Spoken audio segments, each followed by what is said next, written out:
ఈ మధ్యలో ఒక స్టూడెంట్ ఏం చేశాడు, క్లాస్కి వెళ్ళి క్లాస్ నుంచి డైరెక్ట్గా బయటకు వచ్చేసి దూకేశాడు. ఇప్పుడు ఇక్కడ 3 రకాల ఎడ్యుకేషన్ సిస్టమ్స్ ఉన్నాయండి. ఒకటి ఏంటంటే డే స్కాలర్ సిస్టమ్ అంటారు, రెండోదేమో సెమీ రెసిడెన్షియల్ సిస్టమ్ అంటారు, మూడోదేమో రెసిడెన్షియల్ సిస్టమ్ అంటారు. కానీ ఇప్పుడున్న కార్పొరేట్ ఎడ్యుకేషన్ సిస్టమ్ లోపల ఇప్పుడు మనం కాలేజీ పేరు ఉదయం 7 గంటల నుంచి సాయంత్రం 7 గంటల వరకు దాన్ని డే స్కాలర్స్ అంటున్నారు. కానీ అది డే స్కాలర్స్ కాదు, అదొక సెమీ రెసిడెన్షియల్ సిస్టమ్. ఒక స్టూడెంట్కి 10th క్లాస్ వరకు అసలు రెసిడెన్షియల్ సిస్టమ్ అలవాటు ఉండదు. సడన్గా తీసుకొచ్చి రెసిడెన్షియల్ సిస్టంలో వేయడం వల్ల ఇలాంటి ఒక స్ట్రెస్ అనేటువంటిది అక్కడ డెవలప్ అవుతుంది. మార్నింగ్ నుంచి ఈవినింగ్ వరకు కూడా ఇచ్చేటువంటి ఫుడ్ హైజీనిక్ ఫుడ్ ఉండదు. ఇక్కడ వీళ్ళు చదవాలని ఒక భయంకరమైనటువంటి ప్రెషర్, స్ట్రెస్కు లోనైపోయి ఈ మధ్యలో ఒక స్టూడెంట్ ఏం చేశాడు, క్లాస్కి వెళ్ళి క్లాస్ నుంచి డైరెక్ట్గా బయటకు వచ్చేసి దూకేశాడు. ఇటు లెక్చరర్స్కి తెలియదు, యాజమాన్యానికి తెలియదు, అక్కడ ఉండేటువంటి మిగతా సిబ్బందికి తెలియదు. సోషల్ మీడియా చాలా డేంజరస్గా ఉంది ప్రజెంట్. ఒక బ్యాంకింగ్ ఎగ్జామ్ రాయాలి, గ్రాడ్యుయేషన్ వరకు మ్యాథమెటిక్స్లో టెక్నామెట్రీ చదువుతాడు, క్యాలిక్యులస్ చదువుతాడు, లేకపోతే ఆల్జిబ్రా చదువుతాడు, ఫిజిక్స్లో రకరకాల టాపిక్స్ చదువుతాడు, కెమిస్ట్రీలో చదువుతాడు. ఒక బ్యాంకింగ్ ఎగ్జామ్లో ఫిజిక్స్ రాదు, కెమిస్ట్రీ రాదు. అక్కడికి వెళ్ళేసరికి మెంటల్ ఎబిలిటీ అంటాడు, లేదా ఆప్టిట్యూడ్ అంటాడు. ఇప్పుడు పిల్లలు అడుగుతున్నారు నన్ను, సార్ ఒక బ్యాంకింగ్ రాస్తే, ఒక ఎల్ఐసి రాస్తే, ఒక రైల్వే బోర్డు ఎగ్జామ్స్ రాస్తే, సార్ ఇప్పుడు మనం చదువుకున్న సిలబస్ ఉపయోగపడుతుందా సార్?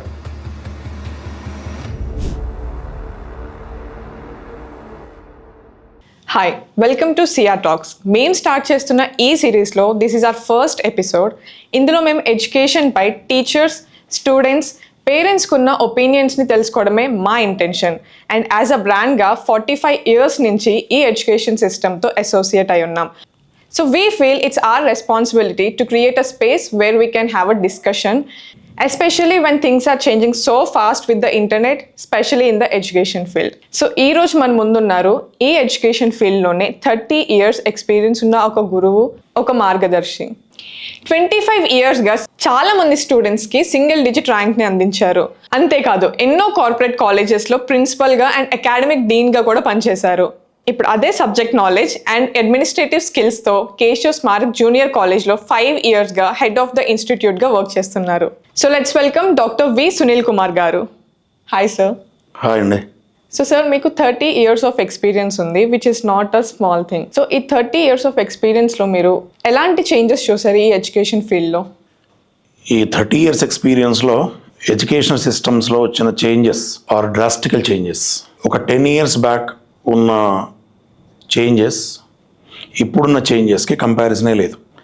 ఒక 10-20 years బ్యాక్ ఈ టెక్నాలజీ డెవలప్మెంట్ అనేటువంటిది ఎడ్యుకేషన్లో ఎక్కువగా యూజ్ చేసేవాళ్ళు కాదు. అంటే మ్యాక్సిమం స్టూడెంట్స్ వాళ్ళు ఎక్కువగా బుక్స్ మీద డిపెండ్ అయ్యేవాళ్ళు, లేదా స్కూల్కి కాలేజ్కి క్లాసులు అటెండ్ కావటం కానీ, సో అలాగే రెగ్యులర్గా టీచర్స్తో ఇంటరాక్షన్లో ఉండేవాళ్ళు కానీ, ఎక్కువ టెస్ట్లో రాయటం కానీ జరిగేది. కానీ ఇప్పుడు గత 10 years నుంచి జరుగుతున్నటువంటి మార్పులు చూస్తే విద్యా విధానంలో టెక్నాలజీ డెవలప్మెంట్స్ అనేటువంటి చాలా డ్రాస్టిక్ మార్పులు తీసుకొచ్చాయి. ఇప్పుడంతా కూడా ఆన్లైన్ సిస్టమ్ వచ్చింది. ఈ ఆన్లైన్ సిస్టంలో విద్యా విధానం ఎలా మారిందంటే, స్కూల్కి వెళ్ళినా వెళ్ళకున్నా, కాలేజీకి వెళ్ళినా వెళ్ళకున్నా ఆన్లైన్ క్లాసులు అటెండ్ కావటం, సో అలాగే యూట్యూబ్ ద్వారా లెసన్స్ వినటం, అలాగే ఆన్లైన్ ద్వారా నోట్స్ తీసుకోవటం, పీడిఎఫ్ నోట్స్ తీసుకోవటం. అంటే ఏంటంటే రెగ్యులర్గా స్కూల్కి కాలేజీకి రావడం అనేటువంటిది చాలా తగ్గిపోయింది. అలాగే టీచర్స్తో ఇంటరాక్షన్ తగ్గింది. అలాగే పుస్తకాలు యూజ్ చేయడం అనేటువంటిది ఎక్కువగా తగ్గిపోయింది. అలాగే ఎగ్జామ్స్ కూడా డైరెక్ట్గా ఆన్లైన్ ఎగ్జామ్స్ రాయడం అనేటువంటి అలవాటుగా మారింది. ఇవన్నీ కూడా కొత్తగా వచ్చిన మార్పులు. ఈ విద్యావిధానంలో వచ్చినటువంటి మార్పులకి కారణం అనేది టెక్నాలజీ. అంటే ఈ ఎడ్యుకేషన్లో వచ్చేటువంటి మార్పులు, మరి టెక్నాలజీ ఎంతవరకు కంటిన్యూషన్ అవుతుంది, ఇంకా మేబీ 5-10 yearsలో ఇంకా డ్రాస్టిక్ చేంజెస్ వస్తాయా, లేదా మళ్ళీ పాత సిస్టమ్ ద్వారానే మళ్ళీ బుక్స్కి అడిక్ట్ కావటం, లేదా రెగ్యులర్గా క్లాసులు అటెండ్ కావటం, లేదా టీచర్స్తో ఇంటరాక్షన్ పెరగటం, సో ఇలాంటి మార్పులు ఏమైనా మళ్ళీ తీసుకొస్తాయా అనేటువంటిది కొంచెం సందిగ్ధంగా ఉంది. ఎందుకంటే పేరెంట్స్ ఆర్ నాట్ హ్యాపీ. ఎంతమంది విద్యార్థులు మనకు బెనిఫిట్ తీసుకుంటున్నారు, ప్రాఫిట్ పొందుతున్నారు ఈ కొత్తగా వచ్చిన టెక్నాలజీతో తీసుకుంటే, ఒక 20-30% ఆఫ్ ద స్టూడెంట్స్ మాత్రమే, పేరెంట్స్ మాత్రమే హ్యాపీగా ఉన్నారు. Around 60-70% are not happy with the modern changes in the education system. అంటే if they want to go back to the previous system, old system, అంటే అందరూ కోరుకుంటున్నది ఏంటి అంటే స్టూడెంట్స్ స్కూల్కి వెళ్ళాలి, కాలేజ్కి వెళ్ళాలి, టీచర్స్తో ఇంటరాక్షన్ పెరగాలి, అలాగే బుక్స్ ఎక్కువగా యూజ్ చేయాలి, బుక్ రీడింగ్ అనేటువంటిది చాలా ఇంపార్టెంట్, అలాగే ఎగ్జామ్స్ ఎక్కువగా ప్రాక్టీస్ చేయాలి, ఆన్లైన్ కంటే కూడా ఆఫ్లైన్ ఎగ్జామ్స్కి ఎక్కువ ప్రయారిటీ ఇవ్వాలి. ఇలాంటివి ఒక 60-70% కోరుకుంటున్నారు. అంటే ఒక 10 years తర్వాత మళ్ళీ ఎలా ఉంటుంది ఎడ్యుకేషన్ సిస్టమ్, ఇదే టెక్నాలజీ డెవలప్ అయ్యి ఇంకా డ్రాస్టిక్ చేంజెస్ వస్తాయా, అలాగే సో పాత సిస్టమ్నే మళ్ళీ కంటిన్యూషన్ చేసి ఓకే అదే సిస్టమ్ కనుక బాగుంటుందా అనేటువంటిది depends on changes in governments కూడా ఎలా మార్పులు తీసుకొస్తాయి, స్టూడెంట్స్ని పేరెంట్స్ని ఏ విధంగా ఎలాంటి ఎడ్యుకేషన్ సిస్టంలోకి తీసుకెళ్లాలనేటువంటి ఆలోచన ఉంది గవర్నమెంట్స్కి, అది కూడా మనం పరిశీలించాల్సిన అవసరం ఉంటుంది. Yes sir. సో టెక్నాలజీ ఇంత మారింది కదా, మీకేమనిపిస్తుంది, ఇది ఒక అడ్వాంటేజ్గా చూడొచ్చా లేదంటే డిసడ్వాంటేజ్గా చూడొచ్చా మనం? అంటే ఇప్పుడు నేను గత 10 సంవత్సరాల నుంచి అబ్జర్వేషన్ చేస్తుంటే ఇప్పుడు విద్యా విధానంలో వస్తున్నటువంటి మార్పులు లేదా పోటీ పరీక్షల్లో వస్తున్నటువంటి పోటీతత్వం అనేది, competition in the competitive examination, పిల్లలు ఎవరు కూడా అంటే స్టూడెంట్స్ ఎవరు కూడా దీన్ని 100% స్పిరిట్గా తీసుకోవట్లేదు. అంటే ఒక 10 to 20% ఆఫ్ ద స్టూడెంట్స్కి మాత్రమే యూజ్ అవుతుంది. అంటే ఇక్కడ దాదాపుగా 60 to 70% ఆఫ్ ద స్టూడెంట్స్ దీన్ని మిస్యూజ్ చేస్తున్నారు అనేటువంటి ఒక వాయిస్ వినపడుతుంది సమాజంలో, సొసైటీలో. పేరెంట్స్తో ఇప్పుడు ఇంటరాక్షన్ అవుతూ ఉంటాం. నేను ఇంటరాక్షన్ అవుతున్నప్పుడు పేరెంట్స్ చెప్తున్నది ఏంటంటే విద్యార్థులందరూ కూడా మొబైల్స్ని దాదాపు నైట్ వరకు కూడా 1 o'clock వరకు 2 o'clock వరకు they are going to addict for the games. ఈ గేమ్స్కి యూజ్ చేయటం కానీ, సో ఆన్లైన్ లెసన్స్ వింటున్నామని చెప్పి లేదా ఒక ఆన్లైన్ ఎగ్జామ్స్ రాస్తున్నామని దాని ఒక రకంగా మిస్యూజ్ చేస్తున్నారనేటువంటి ఒక వాయిస్ అయితే పేరెంట్స్ ద్వారా వస్తుంది. అంటే ఇక్కడ ఒక 20-30% స్టూడెంట్స్ జెన్యూన్గా దాన్ని యూజ్ చేసుకుంటున్నారు, దానివల్ల బెనిఫిట్స్ పొందుతున్నారు. వాళ్ళు 2 రకాలుగా వాడుకుంటున్నారు, ఇటు ఆఫ్లైన్ యూజ్ చేసుకుంటున్నారు, ఆన్లైన్ యూజ్ చేసుకుంటున్నారు. They are getting both the benefits. But remaining 60 to 70% of the students ఇటు ఆఫ్లైన్కి అవాయిడ్ చేస్తున్నారు, ఆఫ్లైన్కి కూడా కాలేజీకి రావకపోవటం, అలాగే క్లాసులు వినకపోవటం, టీచర్స్తో ఇంటరాక్షన్ లేకపోవటం, దీనివల్ల లాస్ అవుతున్నారు. ఇటు ఆన్లైన్ అని చెప్పి పేరెంట్స్ని టాప్ కొనుక్కోవటము లేదా మొబైల్ కొనుక్కోవటము, దాని ద్వారా ఇంటర్నెట్ని యూజ్ చేయటము, టెక్నాలజీని యూజ్ చేసుకోవటము అనేటువంటిది ఒక రకంగా మంచిదే. కానీ వాళ్ళు దాన్ని ఎలా యూజ్ చేసుకుంటున్నారు, బెనిఫిట్గా వస్తుందా, మిస్యూజ్ చేస్తున్నారా అనేటువంటిది పేరెంట్స్ దాన్ని కరెక్ట్గా మానిటర్ చేయలేకపోతున్నారు. సో దానివల్ల ఏమవుతుంది అంటే ఇక్కడ 60 to 70% స్టూడెంట్స్కి ఒక రకంగా లాస్. అంటే వాళ్ళు ఒకవేళ మిస్యూజ్ చేసుకుంటే, అంటే దీన్ని మరి కరెక్ట్గా యూజ్ చేసుకునే రకంగా కనుక మానిటరింగ్ చేయగలిగేటువంటి ఒక మెంటర్షిప్ అనేటువంటిది ఉండాలి. కానీ ఆ మెంటర్షిప్ ఎవరు తీసుకోవట్లేదు, ఎందుకంటే parents are busy with their professions. ఇద్దరు కూడా జాబ్ చేస్తున్నారు, లేదా అక్కడ మమ్మీ ఇంటి దగ్గర ఉన్నా కానీ, హౌస్ వైఫ్ అయినా కానీ ఆమెకి ఎడ్యుకేషన్ సిస్టమ్ మీద అవగాహన లేకపోవటం, అవేర్నెస్ లేకపోవటం, లేదా సబ్జెక్ట్ మీద కమాండింగ్ లేకపోవటం. సో స్టూడెంట్స్ కూడా ఏం చేస్తున్నారు అంటే, నీకేం తెలియదు సబ్జెక్ట్, నీకు ఇప్పుడున్నటువంటి ప్రజెంట్ సిచ్యువేషన్ నీకు తెలియదు, సో లేదా పలానా PDF నోట్స్ పంపించారు, పలానా ఎగ్జామ్ ఇలా రాయమన్నారు అని వాళ్ళని బ్లఫ్ చేస్తున్నారు. సో దానివల్ల అక్కడ ఒక మిస్యూజ్ చేయడం వల్ల ఈ సిస్టంలో కొంత నెగిటివ్ రిజల్ట్స్ అయితే వస్తున్నాయని చెప్పచ్చు. Yes sir. So students 10 years back ఎలా ఉన్నారు, వాళ్ళ కాన్సన్ట్రేషన్ కానీ స్టడీస్ గురించి కానీ, ఇప్పుడు ఎలా ఉన్నారు? It's a good question. జనరల్గా స్టూడెంట్స్ కనుక ఫిజికల్ ఇంటరాక్షన్కి వెళ్తే, అంటే వాళ్ళు కాలేజీకి వస్తే, స్కూళ్ళకి వెళ్తే, యూనివర్సిటీస్కి వెళ్తే కరెక్ట్గా తెలుస్తుంది మనకి. అంటే స్టూడెంట్ యొక్క యాటిట్యూడ్ ఎలా ఉంది, ప్రవర్తన ఎలా ఉంది, అలాగే స్టూడెంట్ డిసిప్లిన్ ఎలా ఉంది, సిన్సియారిటీ ఎలా ఉంది, సీరియస్నెస్ ఎలా ఉంది, కమిట్మెంట్ ఎలా ఉంది, ఇవన్నీ కూడా స్టూడెంట్ని అబ్జర్వేషన్ చేసేది అధ్యాపకుడు. అంటే ఒక లెక్చరర్, ఒక టీచర్ అబ్జర్వేషన్ చేయాలి, ఒక ప్రొఫెసర్ అబ్జర్వేషన్ చేయాలి. ఇప్పుడు ఏమవుతుంది కదా అంటే, ఈ స్టూడెంట్స్ ఆన్లైన్కి అడిక్ట్ కావటం వల్ల, సో లేదా కాలేజీకి వచ్చినా కానీ వాళ్ళు మొబైల్స్ని ఎలో చేయటం వల్ల క్లాసెస్లో మొబైల్స్ యూజ్ చేస్తున్నారు. సో దానివల్ల ఏమవుతుంది అంటే దాని మీద కాన్సన్ట్రేషన్ పెరుగుతుంది, బట్ బోర్డు మీద టీచింగ్ మీద కాన్సన్ట్రేషన్ ఉండట్లేదు. అలాగే టీచర్స్ చెప్తున్న దాని మీద ఫోకస్ చేయట్లేదు వాళ్ళు. అంటే ఎక్కువగా ఏం చేస్తున్నారు అంటే మొబైల్స్ని క్లాసులో యూజ్ చేస్తున్నారు. సో దానివల్ల ఏమవుతుంది అంటే డిస్ట్రాక్షన్స్ పెరుగుతున్నాయి, డైవర్ట్ అవుతున్నారు, డైల్యూట్ అవుతున్నారు. సో దీనివల్ల ఇక్కడ లెక్చరర్స్ కూడా వాళ్ళని ఏం చేయలేని పరిస్థితి.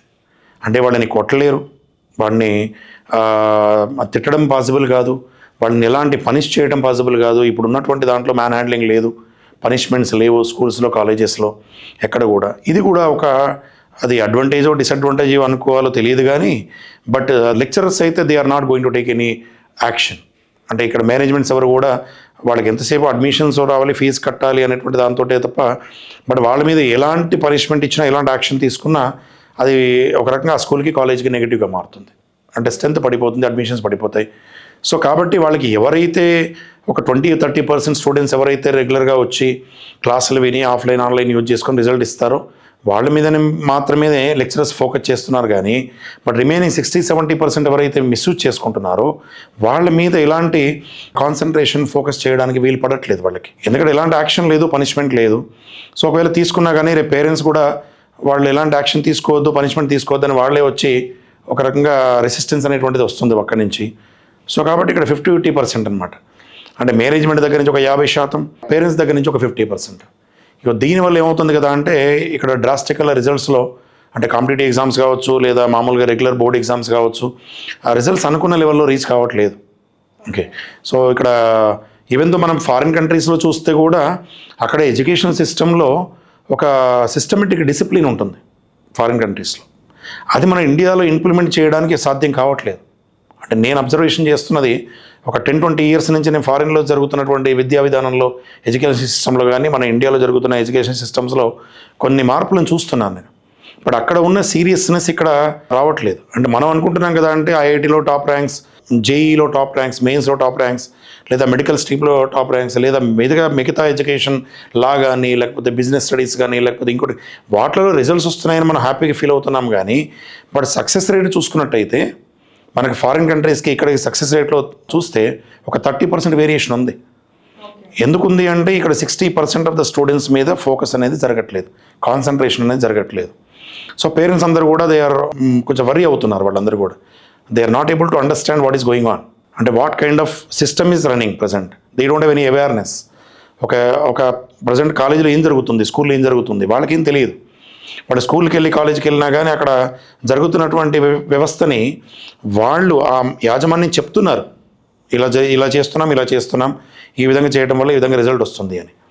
కానీ ఇప్పుడు నా అనుభవంలో నేను చూస్తే కాలేజీకి విజిట్ చేసి ఒక ఎడ్యుకేషనల్ సిస్టమ్ ఏం జరుగుతుందని తెలుసుకోవడంలో పేరెంట్స్ యొక్క పాత్ర చాలా ఇంపార్టెంట్ అండి, చాలా ఇంపార్టెంట్. తెలుసుకోవాలి ఏం జరుగుతుందని తెలుసుకోవాలి, అలాగే అది కరెక్ట్గా ఎగ్జిక్యూట్ చేయగలుగుతున్నారా లేదా తెలుసుకోవాలి, అలాగే దాంట్లో ఒక స్టూడెంట్ యొక్క రోల్ ఎంతవరకు ఉంటుంది అని చూడాలి. సో దాన్ని మానిటరింగ్ చేయాలి. వన్స్ ఇన్ 15 days ఒక విజిటింగ్ అనేది జరగాలి, ఆ ఇంటరాక్షన్ జరగాలి. ట్రయాంగులర్ సిరీస్ ఇది, ఒక యాజమాన్యానికి, ఒక పేరెంట్స్కి, అలాగే స్టూడెంట్కి మధ్యలో ఉన్న ఒక ట్రయాంగులర్ సిరీస్. ఇది కరెక్ట్గా జరిగితేనే మనకు అనుకున్న రిజల్ట్స్ వస్తాయి, కానీ లేకపోతే రావు. కానీ ఇప్పుడు ప్రజెంట్ జరుగుతుందా అంటే జరగట్లేదు. పేరెంట్స్ ఎవరు కూడా కాలేజీకి వెళ్ళి ఎడ్యుకేషన్ సిస్టమ్ మీద అవేర్నెస్ పెంచుకోవట్లేదు, అకాడమిక్ పర్ఫార్మెన్స్ మీద ఎక్కడ కూడా మానిటరింగ్ జరగట్లేదు. వెళ్తున్నారు, ఫీజు కడుతున్నారు, వచ్చేస్తున్నారు. అలాగే విద్యార్థులు కూడా ఏం చేస్తున్నారు కదా అంటే బ్లబ్ చేస్తున్నారు పేరెంట్స్ని. బాగానే జరుగుతుంది, everything is going on well. So ఎందుకు అంటే పేరెంట్స్ వస్తే ఏది అడుగుతారో ఏం చేస్తారో అని భయం ఒక రకంగా. అంటే అక్కడ కొంత గ్యాప్ వస్తుంది, పేరెంట్స్కి స్టూడెంట్స్కి మధ్యలో గ్యాప్ వస్తుంది. గ్యాప్ రావడం వల్ల ఏమవుతుంది కదా అంటే పేరెంట్స్ లైట్గా తీసుకుంటున్నారు. సో ఇక్కడ యాజమాన్యాలు కూడా ఏం చేస్తున్నాయి అంటే వాళ్ళ బాధ్యతగా వాళ్ళు కాల్ చేస్తున్నారు, పేరెంట్స్కి రమ్మనంటున్నారు. ఒక పేరెంట్ టీచర్ మీటింగ్ పెడితే పిలుస్తున్నారు, కానీ ఎంతమంది వస్తున్నారు పేరెంట్ టీచర్ మీటింగ్కి అంటే 50%, రిమైనింగ్ 50% రావట్లేదు. అంటే ఎందుకు రావట్లేదు అంటే వాళ్ళు వచ్చి ఫీజు కడుతున్నారు, బాధ్యత అంటే వాళ్ళు they are playing their role for only 50%. నేను ఫీజు కడుతున్నాను, అయిపోయింది అంతవరకు. కానీ రిమైనింగ్ 50% వెరీ ఇంపార్టెంట్ రోల్ అనేది అక్కడ ఎవరు కూడా వాళ్ళకి కూడా ఒక మెంటర్స్ ఉండి వాళ్ళని కౌన్సిలింగ్ చేయాలి. Parents counselling is also very important. Students most of the time schools, కాలేజెస్లోనే ఉంటారు. మోర్ దెన్ ఇంట్లో కంటే కాలేజ్లోనే ఎక్కువ ఉంటారు కదా. సో టీచర్స్ది ఎంత రోల్ ఉంది వాళ్ళని కంట్రోల్ చేయడానికి? అవునండి, ఇప్పుడు ఇక్కడ 3 రకాల ఎడ్యుకేషన్ సిస్టమ్స్ ఉన్నాయండి. విద్యా వ్యవస్థలో 3 రకాలుగా ఉన్నాయి. ఒకటి ఏంటంటే డే స్కాలర్ సిస్టమ్ అంటారు, రెండోదేమో సెమీ రెసిడెన్షియల్ సిస్టమ్ అంటారు, మూడోదేమో రెసిడెన్షియల్ సిస్టమ్ అంటారు. 3 రకాల విద్యా విధానాలు ఉన్నాయి ఇప్పుడు ఇక్కడ. ఈ మూడిటి లోపల ఏది కన్వీనియంట్, ఏది కాదు అనేది మనం చూడాలి. ఏది కంఫర్ట్ జోన్, ఏది డేంజరస్ జోన్ అనేది కూడా మనం చూడాలి. ఇప్పుడు ఇక్కడ డే స్కాలర్ కాలేజ్ తీసుకుంటాం మనం. డే స్కాలర్లో ఉదయం 8-8:30 విద్యార్థి కాలేజీకి వస్తే అరౌండ్ 5 గంటల వరకు కాలేజీలో ఉంటాడు, లేదా 4 గంటల వరకు కాలేజీలో ఉంటాడు. అక్కడ వరకు వాళ్ళకి ఓన్లీ టీచింగ్ పార్ట్ మాత్రమే అందిస్తారు లెక్చరర్స్. యాజమాన్యం ఏం చేస్తారంటే టీచింగ్ మాత్రమే జరుగుతుంది. ఎక్కడ కూడా స్టడీ అవర్స్ కానీ, ప్రాక్టీస్ సెషన్స్ కానీ, ఇలాంటి స్లిప్ టెస్ట్ ఎగ్జామినేషన్ పెట్టడం కానీ, మానిటరింగ్ అనేది జరగదు, జనరల్గా జరగదు. ఎందుకంటే వాళ్ళకు ఉండేది 8 గంటల నుంచి 9 గంటలు. 8 to 9 hours వాళ్ళ టీచింగ్ సరిపోతుంది, బోధనా సామర్థ్యాలు పెంచుతారే తప్ప. బట్ ఎక్కడ కూడా మానిటరింగ్ అనేది జరగదు డే స్కాలర్ లోపల. అంటే మళ్ళీ స్టూడెంట్ ఇంటికి వెళ్ళి తను వర్క్ చేసుకోవాలి, వర్క్ చేసుకుంటేనే రిజల్ట్ వస్తుంది కదా అని ఇంటి దగ్గర వర్క్ చేయకపోతే రిజల్ట్ రాదు. మరి దాన్ని ఎవరు మానిటరింగ్ చేయాలి? పేరెంట్స్ మానిటరింగ్ చేయాలి. మరి అది జరుగుతుందా? అంటే స్టూడెంట్స్కి వాళ్ళకి ఓన్గా ఇంట్రెస్ట్ ఉండి వాళ్ళంతట వాళ్ళుగా ఒక షెడ్యూల్ని తయారు చేసుకుని ఒక సిస్టమ్ డెవలప్ చేసుకొని వాళ్ళు మెచ్యూర్డ్గా వాళ్ళ సిస్టమ్ని కరెక్ట్గా ఎగ్జిక్యూట్ చేయగలిగితే మనకు అనుకున్న రిజల్ట్స్ అనేటువంటివి వస్తాయి. కానీ 50% ఆఫ్ ద స్టూడెంట్స్ ఇంటికి వెళ్ళిన తర్వాత they are not going to follow this. Okay, ఎందుకంటే అక్కడ మెంటర్షిప్ ప్రాపర్గా లేదు, parents are not caring them. So ఏదో నైట్ చదువుతున్నామంటున్నారు తప్ప దాన్ని ఎంతవరకు ఫాలోఅప్ చేస్తున్నారు, అక్కడ సబ్జెక్ట్ తెలియదు వాళ్ళకి, ప్లస్ సిస్టమ్ తెలియదు. సో దాని వల్ల ప్రాపర్ మానిటరింగ్ జరగట్లేదు. కాబట్టి డే స్కాలర్స్లో వచ్చేటువంటి రిజల్ట్ అనేది 50%, 100% రావట్లేదు ఒకటి. సో రెండోది అంటే కొన్ని విద్యా సంస్థలు అంటే ప్రెషర్ లేకుండా స్ట్రెస్ ఫ్రీ ఎడ్యుకేషన్ ఇస్తున్నాయి. ఆ స్ట్రెస్ ఫ్రీ ఎడ్యుకేషన్ డే స్కాలర్లో ఇస్తున్నారు. అంటే ఏంది, పిల్లలకి అన్ని రకాల యాక్టివిటీస్ కండక్ట్ చేస్తున్నారు వాళ్ళు. అంటే విద్యార్థులకి మానసిక ఒత్తిడి అనేది ఉండకూడదు. ఓకే, ఆ మానసిక ఒత్తిడి ఏం చేస్తుంది కదా అంటే విద్యార్థికి ఎడ్యుకేషన్ మీద ఇంట్రెస్ట్ని కోల్పోయేటట్టుగా చేస్తుంది. అంటే వాడు ఇంటికి వెళ్ళిన తర్వాత కూడా చదివేటువంటి ఇది ఉండదు. సో అందుకని ఏం చేయాలి కదా అంటే ఎక్స్ట్రా కరికులర్ యాక్టివిటీస్ అనేటువంటివి క్రియేట్ చేయాలి. సో అవన్నీ కూడా కండక్ట్ చేసుకుంటూ గనక వారానికి ఒక 5 రోజులు మాత్రమే వాడికి ఎడ్యుకేషన్ అందించి స్ట్రెస్ ఫ్రీ ఎడ్యుకేషన్ ప్రొవైడ్ చేయగలిగితే అప్పుడు దాంట్లో ఒక 70 అంటే ఇంకొక 30 to 40% రిజల్ట్ పెరిగేటువంటి అవకాశాలు ఉంటాయి. So that is most important. అలాగే డే స్కాలర్లో ఇలాంటి ప్రోగ్రామ్ చేస్తున్నప్పుడు తల్లిదండ్రులు కూడా పార్టిసిపేషన్ చేస్తారు. సో అది కూడా ఒక రకంగా కౌన్సిలింగ్కి మనకు బాగా యూజ్ అవుతుందన్నమాట. సో అక్కడ వాళ్ళకి కౌన్సిలింగ్ చేయొచ్చు, వీళ్ళని కౌన్సిలింగ్ చేయొచ్చు, అప్పుడు రిజల్ట్ పెంచడానికి ఛాన్స్ ఉంది డే స్కాలర్స్లో. కానీ ఇప్పుడున్న కార్పొరేట్ ఎడ్యుకేషన్ సిస్టమ్ లోపల ఇప్పుడు మనం కాలేజీ పేర్లు పెట్టద్దు, బట్ కార్పొరేట్ ఎడ్యుకేషన్ అంటే అందరికీ అర్థమైపోతుంది ఆల్మోస్ట్. ఉదయం 7 గంటల నుంచి సాయంత్రం 7 గంటల వరకు దాన్ని డే స్కాలర్స్ అంటున్నారు. కానీ అది డే స్కాలర్స్ కాదు, అదొక సెమీ రెసిడెన్షియల్ సిస్టమ్. ఆ సెమీ రెసిడెన్షియల్ సిస్టంలో ఏమవుతుంది కదా అంటే వాళ్ళకి బ్రేక్ఫాస్ట్ వీళ్ళే ప్రొవైడ్ చేస్తారు, లంచ్ వీళ్ళే ప్రొవైడ్ చేస్తారు, ఈవినింగ్ స్నాక్స్ వీళ్ళే ప్రొవైడ్ చేస్తారు. అంటే యాజమాన్యాలే బాధ్యత తీసుకుని అవన్నీ కూడా అంటే పేరెంట్స్కి ఒక రకంగా స్ట్రెస్ ఫ్రీ అనమాట. పిల్లవాడికి స్ట్రెస్ ఫ్రీ కాదు ఇది ఒక రకంగా తల్లిదండ్రులకి స్ట్రెస్ ఫ్రీ అనమాట. అంటే వాళ్ళకి మార్నింగ్ బ్రేక్ఫాస్ట్ చేయాల్సిన అవసరం లేదు, ప్రిపేర్ చేయాల్సిన అవసరం లేదు, లంచ్ కట్టాల్సిన అవసరం లేదు, ఈవినింగ్ స్నాక్స్ చేయాల్సిన అవసరం లేదు, ఇంటికి వచ్చి చదువుకోవాల్సిన అవసరం ఉండదు. సో ఇవన్నీ కూడా స్ట్రెస్ ఫ్రీ ఎవరికంటే పేరెంట్స్కి.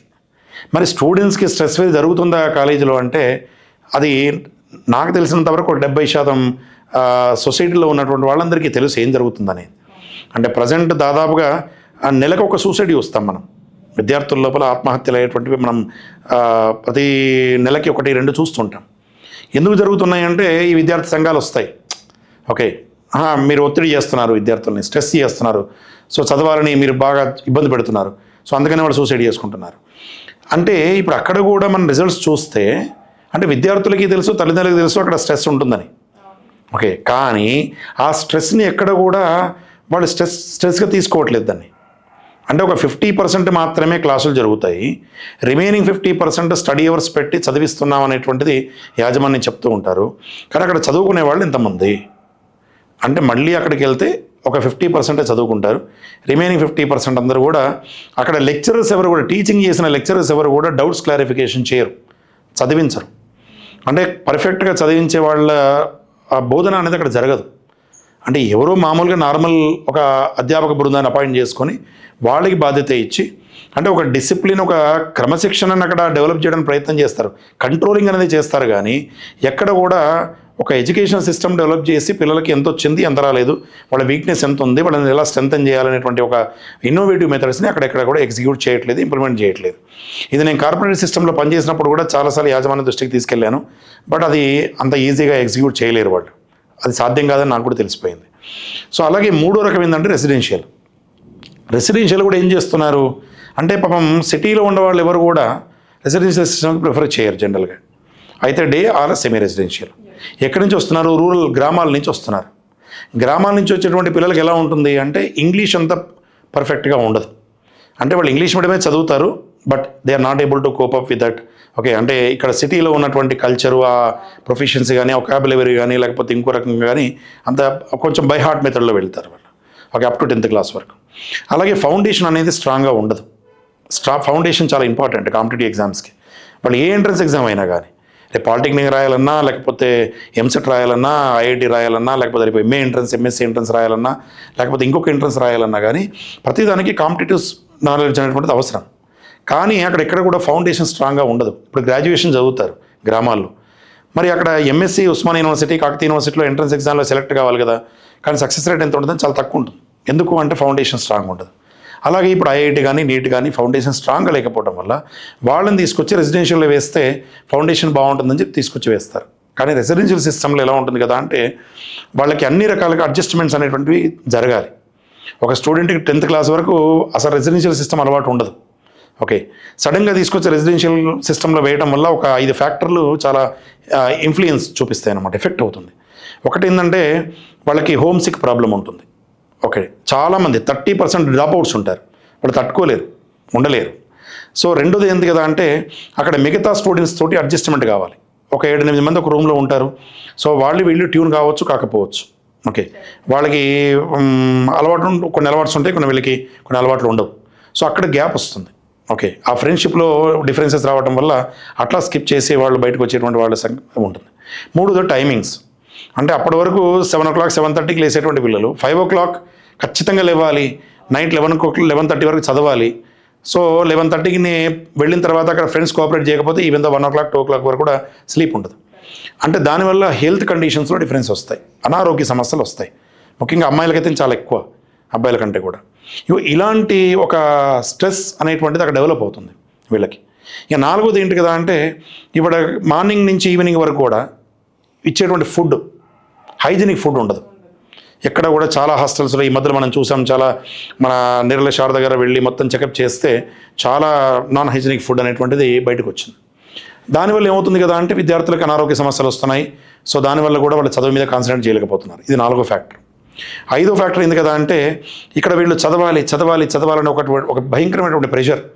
ఓకే, చదవకపోతే ఒక రకమైనటువంటి పనిష్మెంట్ అనమాట. అది ఎవరికి తెలియదు, బయటకు రాదు. అది డే స్కాలర్ అయితే బయటకు వస్తుంది, సెమిరైజ్ బయటకు వస్తుంది. కానీ రెసిడెన్షియల్లో ఇచ్చేటువంటి పనిష్మెంట్స్ అంత ఈజీగా బయటకు రావు. బయటకు రాకపోవడం లేవుతుంది కదంటే వాళ్ళ స్ట్రెస్కి లోన్ అయిపోయి ఈ మధ్యలో ఒక స్టూడెంట్ ఏం చేశాడు, క్లాస్కి వెళ్ళి క్లాస్ నుంచి డైరెక్ట్గా బయటకు వచ్చేసి దూకేశాడు. ఓకే, అంటే ఏమవుతుంది కదా అంటే ఆ క్లాస్లో ఉన్నటువంటి స్టూడెంట్ యొక్క మైండ్ సెట్ని ఎవరు స్టడీ చేయాలి? సో డైరెక్ట్గా స్టూడెంట్ వచ్చి జంప్ చేసి సూసైడ్ చేసుకుంటున్నాడు అంటే ఎంత స్ట్రెస్కు లోనే ఉంటాడు, ఎవరు అడగాలి ఆయన్ని? ఇటు లెక్చరర్స్కి తెలియదు, యాజమాన్యానికి తెలియదు, అక్కడ ఉండేటువంటి మిగతా సిబ్బందికి తెలియదు. ఓకే, ఎవ్వరికీ తెలియదు. ఆ స్టూడెంట్ని కౌన్సిలింగ్ చేసి ఆ స్టూడెంట్లో ఉన్నటువంటి ప్లస్ మైనస్ని పట్టించుకునే వాళ్ళు లేరు. అంటే డాక్టర్స్ ఉండరు, కౌన్సిలర్స్ ఉండరు, సైక్రియాటిస్ట్ ఉండరు. అంటే ప్రతి వారం కూడా ఇది జరుగుతూ ఉండాలి. ఇది రెగ్యులర్ ప్రాసెస్, రొటీన్ ప్రాసెస్. ఏదో ఒక ఇన్సిడెంట్ అయితే తప్ప రియలైజ్ గారు. ఓకే, అప్పుడు కానీ ఇవన్నీ సిస్టమ్ చేయరు. అప్పుడు కూడా గవర్నమెంట్ కూడా ఏం చేస్తుంది, అప్పుడే మాత్రమే యాక్షన్ తీసుకుంటుంది. అంటే ఈ 5 ఫ్యాక్టర్స్ మీద ఎప్పుడైతే కరెక్ట్గా గ్రిప్ అనేటువంటిది గవర్నమెంట్ తెచ్చుకొని దాని మీద ప్రాపర్ మానిటరింగ్ చేస్తారో అప్పుడు ఎడ్యుకేషన్ సిస్టమ్ అనేటువంటిది స్ట్రాంగ్గా ఉంటుంది. దాంట్లో రెసిడెన్షియల్ అయినా, సెమీ రెసిడెన్షియల్ అయినా, డే స్కాలర్ అయినా, ఇప్పుడు నేను చెప్పేటివన్నీ కూడా ఇంపార్టెంటే. ఓకే, సో ఇవన్నీ కూడా మనం ఎడ్యుకేషన్ సిస్టమ్లో ఇప్పుడు అంటే రానున్న 10 yearsలో ఇంకా మార్పులు జరగాల్సిన అవసరం అయితే ఉందనుకుంటున్నాను నేను. ఓకే సార్, ఇప్పుడు మీరు అన్నారు ప్రెషర్ ఉంటుంది, అది తట్టుకోలేరు. సో 40 to 60% మన తెలంగాణలో మాట్లాడుకుంటే, ఇంకా ఇండియాలో ఎంతో తెలీదు, స్కూల్స్ కానీ కాలేజెస్ కానీ ప్లే గ్రౌండ్స్ లేవు, యాక్టివిటీస్ లేవు, స్పోర్ట్స్ లేవు.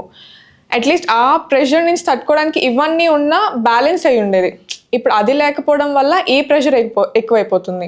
అంటే స్టడీస్ అంత ఇంపార్టెంటా, ఇది కాకుండా అది అంత ఇంపార్టెంటా అని?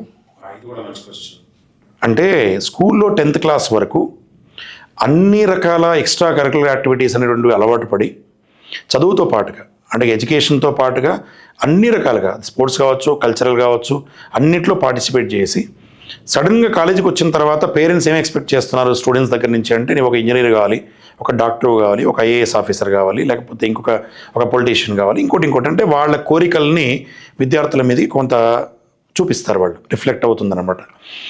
నాన్న ఇప్పుడు చాలా సీరియస్గా తీసుకోవాలి, నువ్వు ఈ 2 years are very crucial for you. Okay, ఈ 2 yearsలో కనుక నువ్వు కష్టపడితే నీకు అనుకున్నది సాధించగలుగుతావు, నువ్వు ఇంజనీర్ అవుతావు, డాక్టర్ అవుతావు. సో కాబట్టి ఇవన్నీ వదిలేసి నువ్వు దీని మీద మాత్రమే ఫోకస్ చేయాలి. అప్పుడు వాళ్ళు ఏం చేస్తున్నారు అంటే ఇవన్నీ లేనటువంటి కాలేజీలు ఎక్కడున్నాయి అంటే వాళ్ళ గ్రౌండ్ ఉందా లేదా, సో లేకపోతే మిగతా యాక్టివిటీస్కి పాసిబిలిటీస్ ఉన్నాయా లేదా, అవన్నీ నేను చూడట్లేదు. పేరెంట్స్ అవన్నీ అడగట్లా. ఇప్పుడు పేరెంట్స్ ఏం చూస్తున్నారు కదా అంటే ఓకే ఎన్ని ర్యాంకులు వచ్చాయి, ఎంతమంది సెలెక్ట్ అయ్యారు, ఎంత ప్యాకేజ్ వచ్చింది, ఎంతమందికి జాబ్స్ వచ్చాయి.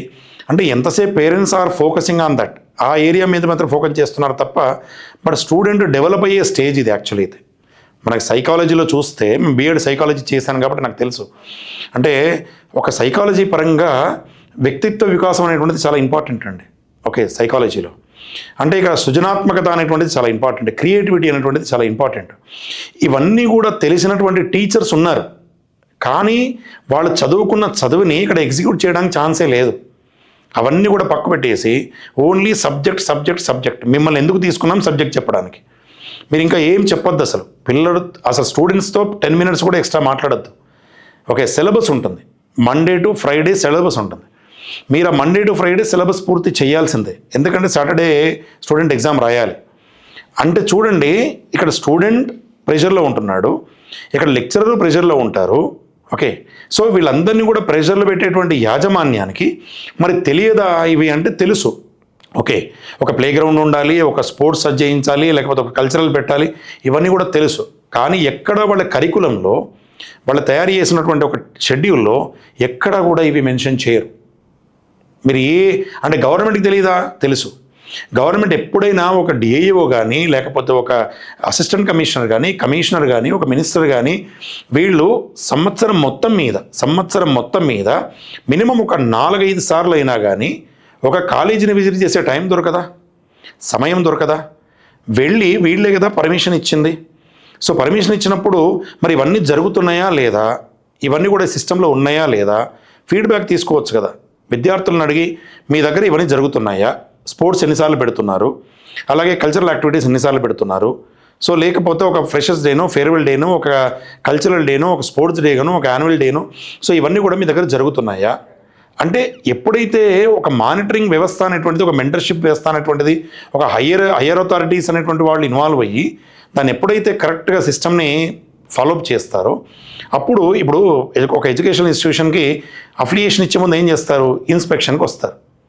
ఇన్స్పెక్షన్కి వచ్చి రావడానికంటే ముందు ఏం చేస్తారు యాజమాన్యం అంటే వాళ్ళు ఏమైతే అడుగుతారో అవన్నీ రెడీ చేసుకుంటారు, అవన్నీ రెడీ చేసి పెడతారనమాట.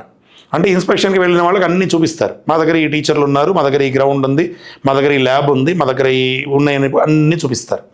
ఓకే, మరి అదే దాన్ని సేమ్ అంటే చూపించి అఫిలియేషన్ తెచ్చుకునేటప్పుడు ఆఫీసర్లు హ్యాపీగా సంతోషంగా ఐఏఎస్ ఇవ్వచ్చు అనేటువంటిది ఒక సిస్టమ్ ఎలా డెవలప్ చేస్తారో అది జరుగుతుందా లేదా అనేటువంటిది కూడా మినిమం 2 నెలలకు ఒకసారి, ఒక అకాడమిక్ ఇయర్లో ఒక 4 సార్లు 5 సార్లు మానిటరింగ్ చేసుంటే కనుక, ఫీడ్బ్యాక్ తీసుకుని ఉంటే కనుక 100% ఎడ్యుకేషనల్ సిస్టమ్తో పాటుగా ఈ మిగతా ఏదైతే ఒక స్ట్రెస్ఫుల్ ఎడ్యుకేషన్ జరుగుతుందో, ఎక్కడ విద్యార్థులు చాలా ఇబ్బంది పడుతున్నారో, ఏదైతే పేరెంట్స్ కోరుకుంటున్నారో, స్టూడెంట్స్ కోరుకుంటున్నారో, ఈ రెండు కూడా కరెక్ట్గా సిస్టమేటిక్గా ప్యారలల్గా రన్ అయితే కనుక సో డెఫినెట్గా రానున్న 10 సంవత్సరాల్లో ఇండియా డెఫినెట్లీ మిగతా కంట్రీస్తో కనుక పోలిస్తే ఎడ్యుకేషన్ సిస్టంలో నెంబర్ 1లో ఉంటుంది, దాంట్లో ఏం డౌట్ లేదు.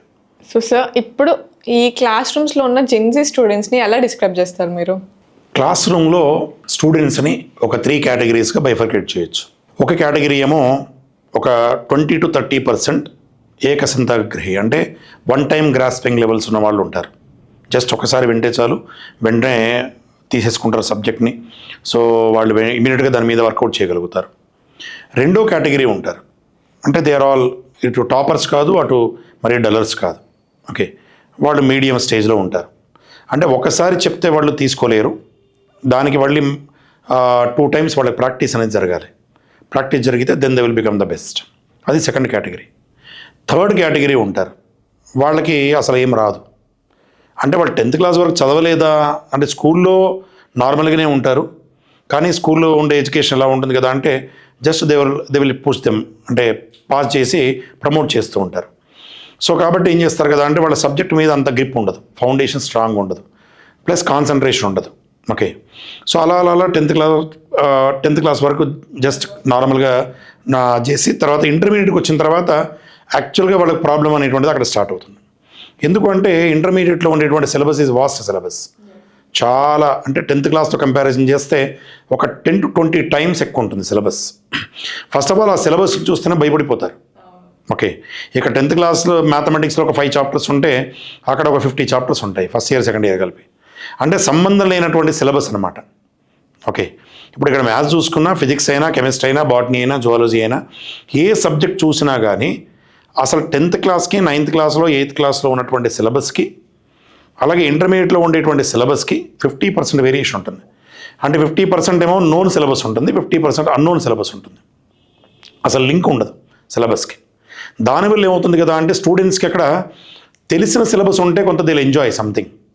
ఇప్పుడు ఒక టాపిక్ ఉంది అంటే దాని గురించి ఆల్రెడీ సంథింగ్ వాళ్ళు ఏదో చదివారు, స్టడీ చేశారు, ఎగ్జామ్ రాశారు. వాళ్ళకి ఒకసారి చెప్తే నాన్న already you studied in so and so class అంటే వాళ్ళకి మినిమం వాళ్ళకు ఒక ఇది ఉంటుందన్నమాట. అంటే ఏంది తెలుసుకోవాలనేటువంటి ఒక కోరిక ఉంటుంది. ఆల్రెడీ కొంత నేర్చుకున్నాను, already I learn something, I want learn more, so అనేటువంటి ఒక ఇది ఉంటుంది. కానీ జనరల్గా ఎలా ఉంటుంది కదా అంటే కొత్త టాపిక్ వచ్చింది, దాని గురించి ఏం తెలియదు. ఓకే, ఇంటర్మీడియట్ లెవెల్లో ఎలా చెప్తారు అంటే స్కూల్ లెవెల్లో చెప్పినట్టుగా చెప్పరు. ఇంటర్మీడియట్లో కొంచెం హై లెవెల్లో ఉంటుంది టీచింగ్. సో ఆ లెవెల్ని తట్టుకునే వాళ్ళు జనరల్గా ఇంటర్మీడియట్ స్థాయిలో ఒక 30 to 40% ఉండరు. ఓకే, అంటే ఆ లెవెల్ని తట్టుకోవాలి అంటే కనుక ఇప్పుడు నేను చెప్పినటువంటి 2 స్టేజ్లు మాత్రమే. ఓకే, ఒక 20% ఏమో టాప్ స్టూడెంట్స్ ఉంటారు, వాళ్ళు ఓకే కొత్త టాపిక్ అయినా కానీ వాళ్ళ గ్రాస్పింగ్ లెవెల్స్ ఎక్కువ ఉంటాయి, మెమొరీ లెవెల్స్ ఎక్కువ ఉంటాయి, అలాగే సిన్సియారిటీ ఉంటుంది, సీరియస్నెస్ ఉంటుంది, కమిట్మెంట్ ఉంటుంది, కాబట్టి వాళ్ళు కోపప్ చేసుకోగలుగుతారు ఈజీగా. అలాగే మీడియం స్టూడెంట్స్ ఉంటారు, అంటే ఒకసారి కాకపోతే 2-3 సార్లు వర్క్ చేయగలిగేటువంటి కెపాసిటీ ఉన్న వాళ్ళు ఉంటారు. వాళ్ళతో వర్క్ చేయిస్తే కనుక వాళ్ళు కోపప్ చేసుకుంటారు. ఇక థర్డ్ కేటగిరీ ఉంటారు, వాళ్ళకి సబ్జెక్ట్ తెలియదు. ఓకే, సో వాళ్ళకి కొత్త టాపిక్స్ ఉన్న టాపిక్సే రాకపోతే ఇంకా కొత్త టాపిక్స్ మీద అసలు ఇంట్రెస్ట్ అనేది ఉండదు. ప్లస్ వాళ్ళు ఏం చేస్తారు, సబ్జెక్ట్ రాకపోయేసరికి డిసిప్లిన్ అనేటువంటిది ఉండదు, ఇన్డిసిప్లిన్ యాక్టివిటీస్ ఎక్కువ ఉంటాయి. అటువంటిప్పుడు క్లాస్ని కంట్రోల్ చేయడం అనేది ఒక లెక్చరర్కి చాలా కష్టం.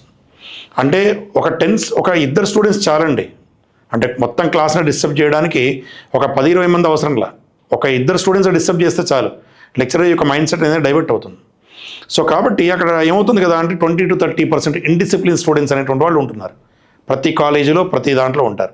అది ఇంజనీరింగ్ కావచ్చు, మెడికల్ కావచ్చు, ఇంటర్మీడియట్ కావచ్చు, ఎక్కడైనా కానీ ఒక 10 to 20% of the students indiscipline ఉంటారు. సో వాళ్ళని కంట్రోల్ చేయడం చాలా కష్టం. అంటే లెక్చరర్స్కి మెయిన్గా అంటే ఎక్కడ ప్రాబ్లం ఫేస్ చేస్తున్నారు కదా అంటే క్లాస్ని కంట్రోల్ చేయలేకపోవటం. అంటే ఒక 50 minutes క్లాస్, 1 hour క్లాస్ లోపల ఒక 10 to 20 minutes టైం వాళ్ళని కంట్రోల్ చేయడానికి టైం పోతుంది. అంటే 40% మాత్రమే టీచింగ్ క్యాపబిలిటీస్ అనేటువంటి అక్కడ వాళ్ళు పర్ఫామ్ చేయగలుగుతున్నారు. సో క్లాసులో బైఫర్కేట్ చేసి ఒక ఇన్నోవేటివ్ మెథడ్ ఆఫ్ టీచింగ్, మేము టీచింగ్ మెథడ్స్ చదువుతాం బీఎడ్ చేసినప్పుడు, దాంట్లో రకరకాల మెథడ్స్ ఉంటాయన్నమాట. అంటే ఏ స్టూడెంట్ని ఏ విధంగా హ్యాండిల్ చేయాలి, అందరినీ ఒకే రకంగా హ్యాండిల్ చేయలేం మనం. ఓకే, ఒక్కొక్కళ్ళ సైకాలజీ ఒక్కొక్క రకంగా ఉంటుంది, ఒక్కొక్క స్టూడెంట్ మైండ్ సెట్ ఒక రకంగా ఉంటుంది, వాళ్ళ గ్రాస్పింగ్ లెవెల్స్ వేరే ఉంటాయి, ఓకే మెమొరీ లెవెల్స్ వేరే ఉంటాయి, సో వాళ్ళ యొక్క యాటిట్యూడ్ వేరుగా ఉంటుంది. కాబట్టి వాళ్ళని హ్యాండిల్ చేయడానికి డిఫరెంట్ పద్ధతులు ఉన్నాయి. వాటికి ట్రైనింగ్ ప్రొవైడ్ చేయాలి, టీచర్స్కి ట్రైనింగ్ ప్రొవైడ్ చేయడం చాలా ఇంపార్టెంట్. కానీ ఇప్పుడు ఆ సిద్ధాంతం ఎవరు కూడా పాటించట్లేదు. ఓకే, అసలు ఇంటర్మీడియట్ కాలేజెస్ స్థాయిలో కానీ డిగ్రీ కాలేజెస్ స్థాయిలో కానీ ఎక్కడ కూడా టీచర్ ట్రైనింగ్ అనేది లేదు. ఓకే, లేకుండా ఏం చేస్తున్నారు, డైరెక్ట్గా అపాయింట్ అవుతున్నారు, లెక్చరర్స్గా అపాయింట్ అవుతారు, ప్రొఫెసర్స్గా అపాయింట్ అవుతారు. వాళ్ళకి సైకాలజీ మీద అవగాహన ఉండదు. వాళ్ళకి ఎంతసేపు సబ్జెక్ట్ మీద అవగాహన ఉంటుందే కానీ స్టూడెంట్ యొక్క సైకాలజీ మీద అవగాహన ఉండదు. అది తెలియకపోయేసరికి ఏమవుతుంది కదా అంటే క్లాసులోకి వెళ్ళిన తర్వాత ఆయన లెసన్ ఆయన చెప్పుకుంటూ వెళ్తాడు అంతవరకు. ఆయన మెయిన్ టార్గెట్ సిలబస్ కంప్లీట్ చేయడం. క్లాస్ కంట్రోల్ అవుతుందా కావట్లేదా, బ్యాక్ బెంచ్లో కూర్చున్న స్టూడెంట్ మొబైల్ ఆడుతుంటాడు, గేమ్ ఆడుతుంటాడు, లేదా మిగతా స్టూడెంట్స్ని డిస్టర్బ్ చేస్తుంటాడు, అవన్నీ వాళ్ళకి అవసరం లేదు. వాళ్ళు ఏం చేయాలి అంటే బోర్డుకి తిరగాలి, లెసన్ చెప్పాలి, నా సిలబస్ అయిపోయిన బయటికి వెళ్ళిపోవాలి.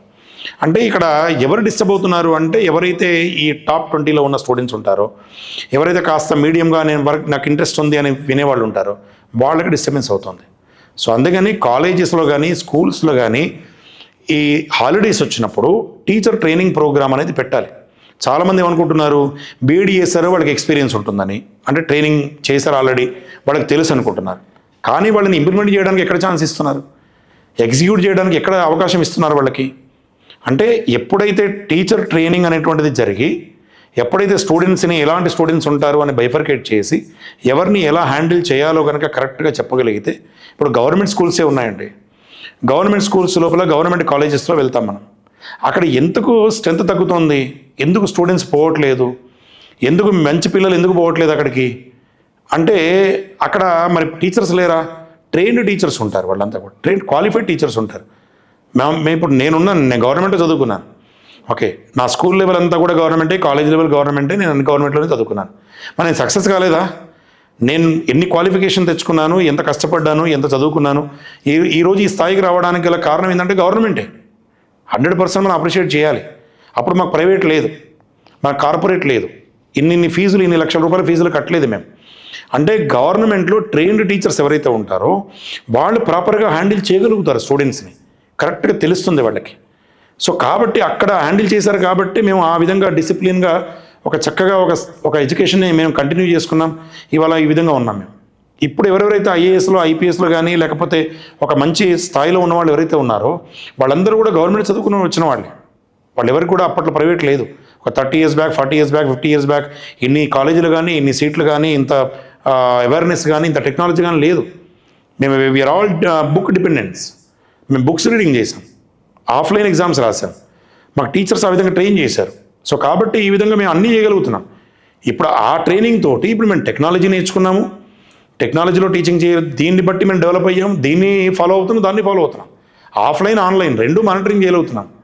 దానికి కారణం ఏంటి అంటే మాకు అక్కడ గవర్నమెంట్లో ట్రైన్డ్ టీచర్స్ నుంచి ఇచ్చినటువంటి ట్రైనింగ్ అనండి. అంటే ఇప్పుడు ఇక్కడ ప్రైవేట్లో జరుగుతున్నటువంటి డ్యామేజ్ ఏంటి అంటే ఒక ట్రైన్డ్ టీచర్స్ని, క్వాలిఫైడ్ టీచర్స్ని అపాయింట్ చేయకపోవటం ఒకటి, లేదు ఒకవేళ అపాయింట్ చేసినా కానీ వాళ్ళకి ట్రైనింగ్ చేయకపోవటం, ట్రైనింగ్ ఇవ్వకపోవటం, సో వాళ్ళు ప్రాపర్గా ఎగ్జిక్యూట్ చేయకపోవటం, అంటే వాళ్ళకి బైఫర్కేట్ చేసి స్టూడెంట్స్ని ఎలా హ్యాండిల్ చేయాలో తెలియకపోవటం. ఇదంతా కూడా ఒక డ్యామేజ్కి కారణమని నేనైతే అనుకుంటున్నాను, నా పర్సనల్ ఎక్స్పీరియన్స్ అది. సో గవర్నమెంట్ మరి ఎందుకు గవర్నమెంట్ స్కూల్స్, గవర్నమెంట్ కాలేజెస్లో వెళ్ళట్లేదు? ఎందుకు ఇన్ని ఫీజెస్ పెట్టి ఈ కాలేజెస్లో ఎందుకు జాయిన్ అవుతున్నారు? అంటే ఇక్కడ 2 పద్ధతులు ఉన్నాయండి. మన ఇండియాలో 2 పద్ధతులు ఉన్నాయి.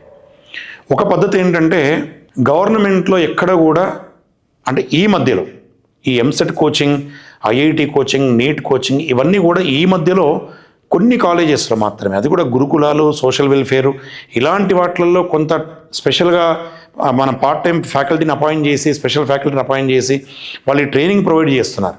ఓకే, సో దానివల్ల కొంతవరకు పిల్లలు అటు సైడు అట్రాక్ట్ అవుతున్నారు, వెళ్ళి జాయిన్ అవుతున్నారు, అక్కడి నుంచి కూడా రిజల్ట్స్ వస్తున్నాయి. గురుకులం నుంచి ఐఐటికి సెలెక్ట్ అవుతున్నారు, ఆ నీట్కి సెలెక్ట్ అవుతున్నారు, మెడికల్ ఎడ్యుకేషన్ సెలెక్ట్ అవుతున్నారు, అలాగే సోషల్ వెల్ఫేర్ నుంచి కూడా సెలెక్షన్స్ వస్తున్నాయి, ఐఏఎస్ ఐపీఎస్ సెలెక్ట్ అవుతున్నారు. కానీ అవి కాకుండా మిగతా ఏవైతే ఉన్నాయి అవన్నీ అవి మొత్తం టోటల్గా ఇండియాలో చూస్తే ఒక 20% ఉంటాయి అంతే. 80% ఏంటి అంటే నార్మల్ కాలేజీలో ఉంటాయి, గవర్నమెంట్ స్కూల్స్, గవర్నమెంట్ కాలేజీలు నార్మల్గా ఉంటాయి. అంటే ఫెసిలిటీస్ అనేటువంటివి ఎక్కువగా ప్రొవైడ్ చేయరు. మరి గవర్నమెంట్ దగ్గర ఫండ్స్ లేవా? ఉన్నాయి. ఓకే, కొన్ని కోట్ల రూపాయల ఫండ్స్ ప్రొవైడ్ చేస్తారు, కానీ ఫెసిలిటీస్ అనేటువంటివి చాలా తక్కువ. సో రెండోది మరి రిక్రూట్మెంట్ జరగట్లేదా అంటే ఆన్ టైంలో రిక్రూట్మెంట్ జరగదు. ఇప్పుడు సింపుల్ ఎగ్జాంపుల్ ఉస్మానియా యూనివర్సిటీ ఉంది. ఎన్ని ప్రొఫెసర్లు, ఎంతమంది స్టూడెంట్స్ ఉన్నారు, ఎంతమంది ప్రొఫెసర్లు కావాలి? అసలు రేషియో చూస్తే అసలు ఒక గత 10 years అయిపోయిందండి రిక్రూట్మెంట్ లేక. అంటే ఎంతమంది పిల్లలు సఫర్ అవుతున్నారు? పీజీలు చదివే పిల్లలే, ఎంఎస్సీలు, ఎంఏలు చదివే ఫ్యూచర్లో టీచర్సో లేకపోతే లెక్చరర్సో కావాల్సిన పిల్లలకి అక్కడ ప్రాపర్గా ఎడ్యుకేషన్ అందకపోతే ఒక ప్రొఫెసర్ లేరు, టీచింగ్ మెథడాలజీ లేదు. అటువంటప్పుడు మనం గవర్నమెంట్ని ఏ విధంగా అంటే ఫేవర్గా మాట్లాడాలా లేకపోతే ఓకే ఇంకో రకంగా మాట్లాడాలో తెలియట్లేదు. అలాగే ఇప్పుడు స్కూల్లో కూడా అంతే. ఒక 60 మంది పిల్లలు, ఒక 100 మంది పిల్లలు ఉంటే ఒక టీచర్ ఉంటాడు. ఓకే, లేదు ఒక్కొక్క చోట ఏమవుతుంది కదా అంటే 10 మంది టీచర్లు ఉంటారు, 4 పిల్లలు ఉంటారు. అంటే ఆ రేషియోలో గవర్నమెంట్ అనేటువంటిది ఒక ప్రాపర్గా దాన్ని ఒక సిస్టమ్ని డెవలప్ చేయట్లేదు. అంటే ఒక ఫెసిలిటీస్ ప్రొవైడ్ చేయడంలో కానీ, లేదా ఒక రిక్రూట్మెంట్ ప్రాసెస్లో కానీ, అలాగే కోచింగ్ ప్రొవైడ్ చేయడంలో కానీ, సబ్జెక్ట్ ఇవ్వడంలో కానీ స్టూడెంట్స్ని సో మోటివేట్ చేయడంలో కానీ. ఇప్పుడు ఫారిన్ కంట్రీస్ ఉన్నాయి, ఫారిన్ కంట్రీస్లో ఏ కార్పొరేట్ ఎడ్యుకేషన్ ఉంది, ఏ ప్రైవేట్ ఎడ్యుకేషన్ ఉంది? అంతా ఇక్కడ గవర్నమెంటే కదా. మరి పేరెంట్స్ ఎలా వెళ్తున్నారు? ఎన్ని కోట్ల రూపాయలైనా కానీ గవర్నమెంట్కి పంపిస్తారు కదా. అక్కడ ఫ్రీ ఎడ్యుకేషన్ ఎట్లా ఇస్తున్నారు? ఓకే, మొత్తం స్కూల్ లెవెల్ అంతా కూడా ఫ్రీ ఎడ్యుకేషనే కదా, డబ్బులు కలెక్ట్ చేయట్లేదు కదా. అంటే అటువంటి ఒక విద్యా విధానాన్ని డెవలప్ చేయడానికి ఎంతోమంది స్కాలర్స్ ఉన్నారండి. మన ఇండియాలో ఉన్నటువంటి స్కాలర్స్ లేదా విద్యా నిపుణులు హై లెవెల్ వాళ్ళు ఉన్నారు మన దగ్గర.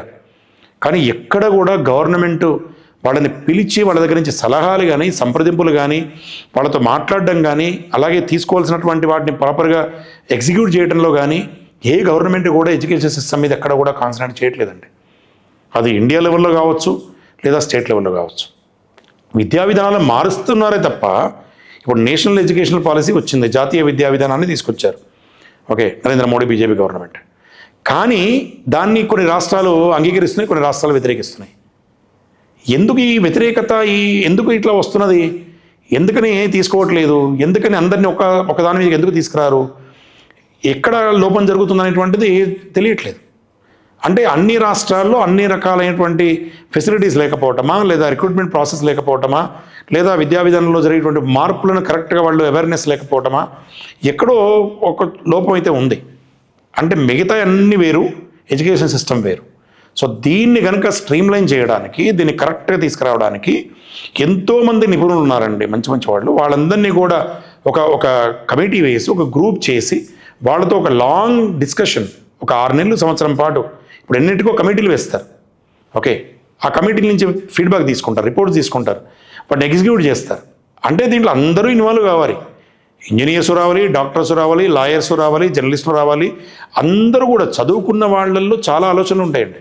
చదువు అనేటువంటిది ఒక లెక్చరర్స్కి సంబంధం కాదు, అధ్యాపకులకి కాదు, ఒక ప్రిన్సిపల్కి, ఒక యాజమాన్యానికి కాదండి.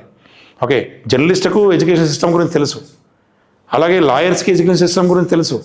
అంటే విద్యా విధం మీద అవగాహన ఉన్నవాళ్ళు అన్ని రంగాల్లో ఉన్నారు. అన్ని రంగాల్లో ఉంది, అందరినీ నిపుణులను పిలిపి వాళ్ళ ఫీడ్బ్యాక్స్ తీసుకోవాలి. తీసుకొని కనుక ఒక విద్యా విధానాన్ని కనుక కరెక్ట్గా రూపొందించగలిగితే, ఒక సిలబస్ని కరెక్ట్గా ఇవ్వగలిగితే స్టూడెంట్కి. ఇప్పుడు సింపుల్ ఎగ్జాంపుల్ నేను చెప్తానండి. ఇప్పుడు 10th క్లాస్ ఉంది, ఎస్ఎస్సి ఉంది, సిబిఎస్ఈ ఉంది, ఐసిఎస్ఈ ఉంది, ఇట్లా రకరకాల పద్ధతులు ఉన్నాయండి. జేఈఈ మెయిన్స్ ఎంట్రన్స్ ఎగ్జామ్ ఉంది, లేదా నీట్ ఎంట్రన్స్ ఎగ్జామ్ ఉంది. అఖిల భారతీయ స్థాయిలో నేషనల్ లెవెల్లో ఎంట్రన్స్ ఎగ్జామ్ కండక్ట్ చేస్తారు, అది ఆల్ ఇండియా లెవెల్లో. ఇప్పుడు మీరు సిలబస్ తీసుకుంటే జేఈఈ మెయిన్స్ వాళ్ళు ఒక సిలబస్ ఇస్తారు. Telangana state board of intermediate ఒక ఎడ్యుకేషన్ ఒక సిలబస్ ఇస్తుంది. మరి ఈ సిలబస్కి డిఫరెన్స్ ఏమన్నా ఉందా అంటే ఉంటుంది. అంటే ఇక్కడ కొన్ని టాపిక్స్ ఉంటాయి, అక్కడ కొన్ని టాపిక్స్ ఉండవు. అలాగే ఇప్పుడు ఎస్ఎస్సి తీసుకున్నాం, సిబిఎస్ఈ తీసుకున్నాం. ఎస్ఎస్సిలో కొన్ని టాపిక్స్ ఉంటాయి, సిబిఎస్ఈలో కొన్ని టాపిక్స్ ఉండవు. అంటే ఇంటర్మీడియట్కి వచ్చేటువంటి స్టూడెంట్ ఎక్కడి నుంచి వస్తాడు? ఎస్ఎస్సి నుంచి వస్తాడు, సిబిఎస్ఈ నుంచి వస్తాడు, ఐసిఎస్సి నుంచి వస్తాడు. అంటే 3 రకాల సిలబస్ నుంచి వస్తారు. ఇక్కడికి వచ్చిన తర్వాత చూస్తే ఇప్పుడు నేను ఏమంటాను అంటే, ఒక టాపిక్ తీసుకొని నేను చెప్పాలనుకుంటాను. నేను అడుగుతాను, ఈ టాపిక్ మీకు ఉందా అంటే ఎస్ఎస్సి వాళ్ళు మాకు ఉందంటారు, సిబిఎస్ఈ వాళ్ళు మాకు లేదంటారు. ఇంకో టాపిక్ తీసుకుంటే ఐసిఎస్సి వాళ్ళు మాకు ఉందంటారు, ఎస్ఎస్సి వాళ్ళు మాకు లేదంటారు. అంటే ఈ డిఫరెన్షియేట్ అనేటువంటిది అంటే ఒకళ్ళకు ఉండి ఒకళ్ళకి లేకపోవటం, కొంతమందికి ఫౌండేషన్ ఉండటం, కొంతమందికి లేకపోవటం. అంటే ఈ విద్యా విధానంలో జరిగేటువంటి మార్పులని కూలంకషంగా చర్చించేవాళ్ళు, దాన్ని కరెక్ట్గా స్ట్రీమ్లైన్ తెచ్చేవాళ్ళు అన్ని రంగాల నుంచి పిలిపించి, ఓకే, ఒక కరికులంని, ప్రాపర్ కరికులంని కనుక అందరినీ ఒకదాని మీద తీసుకురావాలి. తీసుకొచ్చేసి ఒకే సిలబస్ ఉండాలి, ఒకే విద్యా విధానం ఉండాలి. ఓకే, అందరికీ ఏ స్టేట్ కానివ్వండి, అది ఏ రాష్ట్రం కానివ్వండి, ఓకే, ఏ జిల్లా కానివ్వండి, ఎక్కడైనా కానివ్వండి, ఒకే విద్యా విధానం ఉండాలి, ఒకే సిలబస్ ఉండాలి, ఒకే పరీక్ష ఉండాలి, ఒకే ఫలితం ఉండాలి. ఓకే, నెంబర్ ఆఫ్ కాలేజెస్ పెరుగుతున్నాయి, కాలేజీలు పెరుగుతున్నాయి, స్కూళ్ళు పెరుగుతున్నాయి, సీట్లు పెరుగుతున్నాయి, ఓకే, ర్యాంకులు తెచ్చుకుంటున్నారు. ఓకే, కానీ దానికి అనుకూలంగా అంటే విద్యార్థుల దగ్గర నుంచి కూడా ఫీడ్బ్యాక్ తీసుకోవాలి. ఓకే, తీసుకుంటే వాళ్ళ దగ్గర నుంచి వాళ్ళ మనసులో చాలా ఉన్నాయి చెప్పుకోవడానికి, కానీ ఎక్కడ కూడా ఛాన్స్ లేదు. ఓకే, ఇక్కడ కూడా విద్యార్థులను పిలిచి ఫీడ్బ్యాక్ తీసుకొని సిస్టమ్ని డెవలప్ చేయాల్సినటువంటి అవసరం ఉంది అనేటువంటిది ఎవరికి కూడా ఆలోచన చేయరు. అసలు విద్యార్థులను కలవరండి, అసలు విద్యార్థులతో మాట్లాడరు. ఏదో ఒక ఇన్సిడెంట్ జరిగితే, ఏదైనా ఇబ్బంది జరిగితే వెళ్ళి ఒపీనియన్ తీసుకుంటారే తప్ప, బట్ ఎడ్యుకేషన్లో జరగాల్సినటువంటి మార్పుల మీద ఒక డిబేట్ అనేటువంటిది కండక్ట్ చేసి చర్చలు జరిపి, ఇప్పుడు ఇన్ని యూనియన్స్ ఉన్నాయి. ఓకే, ఎడ్యుకేషన్ సిస్టంలో కొన్ని యూనియన్స్ ఉన్నాయి, స్టూడెంట్ యూనియన్స్ ఆర్గనైజేషన్స్ ఉన్నాయి. వాళ్ళందరూ కూడా స్టూడెంట్ వెల్ఫేర్ కోసం కష్టపడతారండి. ఏబీవీ ఉంది, ఎస్ఎఫ్ఐ ఉంది, ఏఎస్ఎఫ్ ఉంది, ఇవన్నీ కూడా వీళ్ళందరూ కూడా, పీడిఎస్సీ ఉంది, వీళ్ళందరూ కూడా కష్టపడతారు వెల్ఫేర్ కోసం. మరి అలాంటి వాళ్ళని కూడా మన టీవీలో డిబేట్లకు పిలుస్తారే తప్ప, ఎక్కడ కూడా గవర్నమెంట్ పిలిచి వాళ్ళ ఒపీనియన్స్ తీసుకొని కరెక్టే వాటిని కూడా మన పరిగణలోకి తీసుకోవాలి. అది జరగాలి, కానీ జరగట్లా. అంటే నా ఒపీనియన్ ఏంటంటే, ఇది ఒక్క ట్రాక్ మీద జరిగే సిస్టమ్ కాదు ఎడ్యుకేషన్ సిస్టమ్ అనేది. ఇది ఒక డిఫరెంట్ టైప్స్ ఆఫ్ ట్రాక్స్ మీద నుంచి తీసుకొచ్చి అందరినీ కూడా ఒక చోట చేర్చి ఒక ప్రాపర్ ప్లానింగ్ ప్రకారంగా వెళ్ళగలిగితే, అంటే ఇట్స్ నాట్ ఈజీ ప్రాసెస్. ఏదో 1 monthలోనో 1 yearలో చేసేది కాదు. ఇది లాంగ్, ఎప్పటి నుంచో ఇప్పుడు నేను 30 years నుంచి ఇండస్ట్రీలో ఉన్నాను.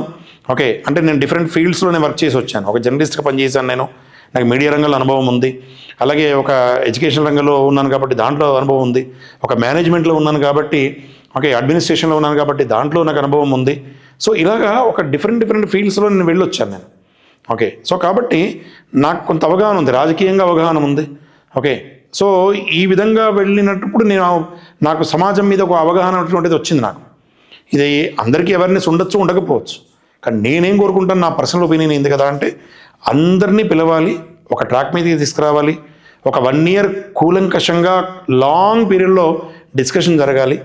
సో దాని మీద కనుక ఒక ఎడ్యుకేషనల్ పాలసీని కనుక తీసుకురాగలిగితే ఓకే, అన్ని రాష్ట్రాలకు ఒకే విద్యా విధానం, అన్ని రాష్ట్రాలకు ఒకే సిలబస్, అన్ని రాష్ట్రాలకు ఒకే పరీక్ష, అన్ని రాష్ట్రాలకి అది గ్రాడ్యుయేషన్ కావచ్చు, పోస్ట్ గ్రాడ్యుయేషన్ కావచ్చు, ఒకే పద్ధతులను పాటించాలి. పాటిస్తే రేపు వాళ్ళు వెళ్ళేటువంటి ప్రొఫెషన్స్లో వాళ్ళ యొక్క స్కిల్స్ కూడా 100% వాళ్ళు ఇవ్వగలుగుతారనేది నా అభిప్రాయం అండి. అవును సార్. సో సార్, ఇప్పటి రోజుల్లో టీచర్స్ ఫేస్ చేస్తున్న ప్రాబ్లమ్స్ ఏంటి?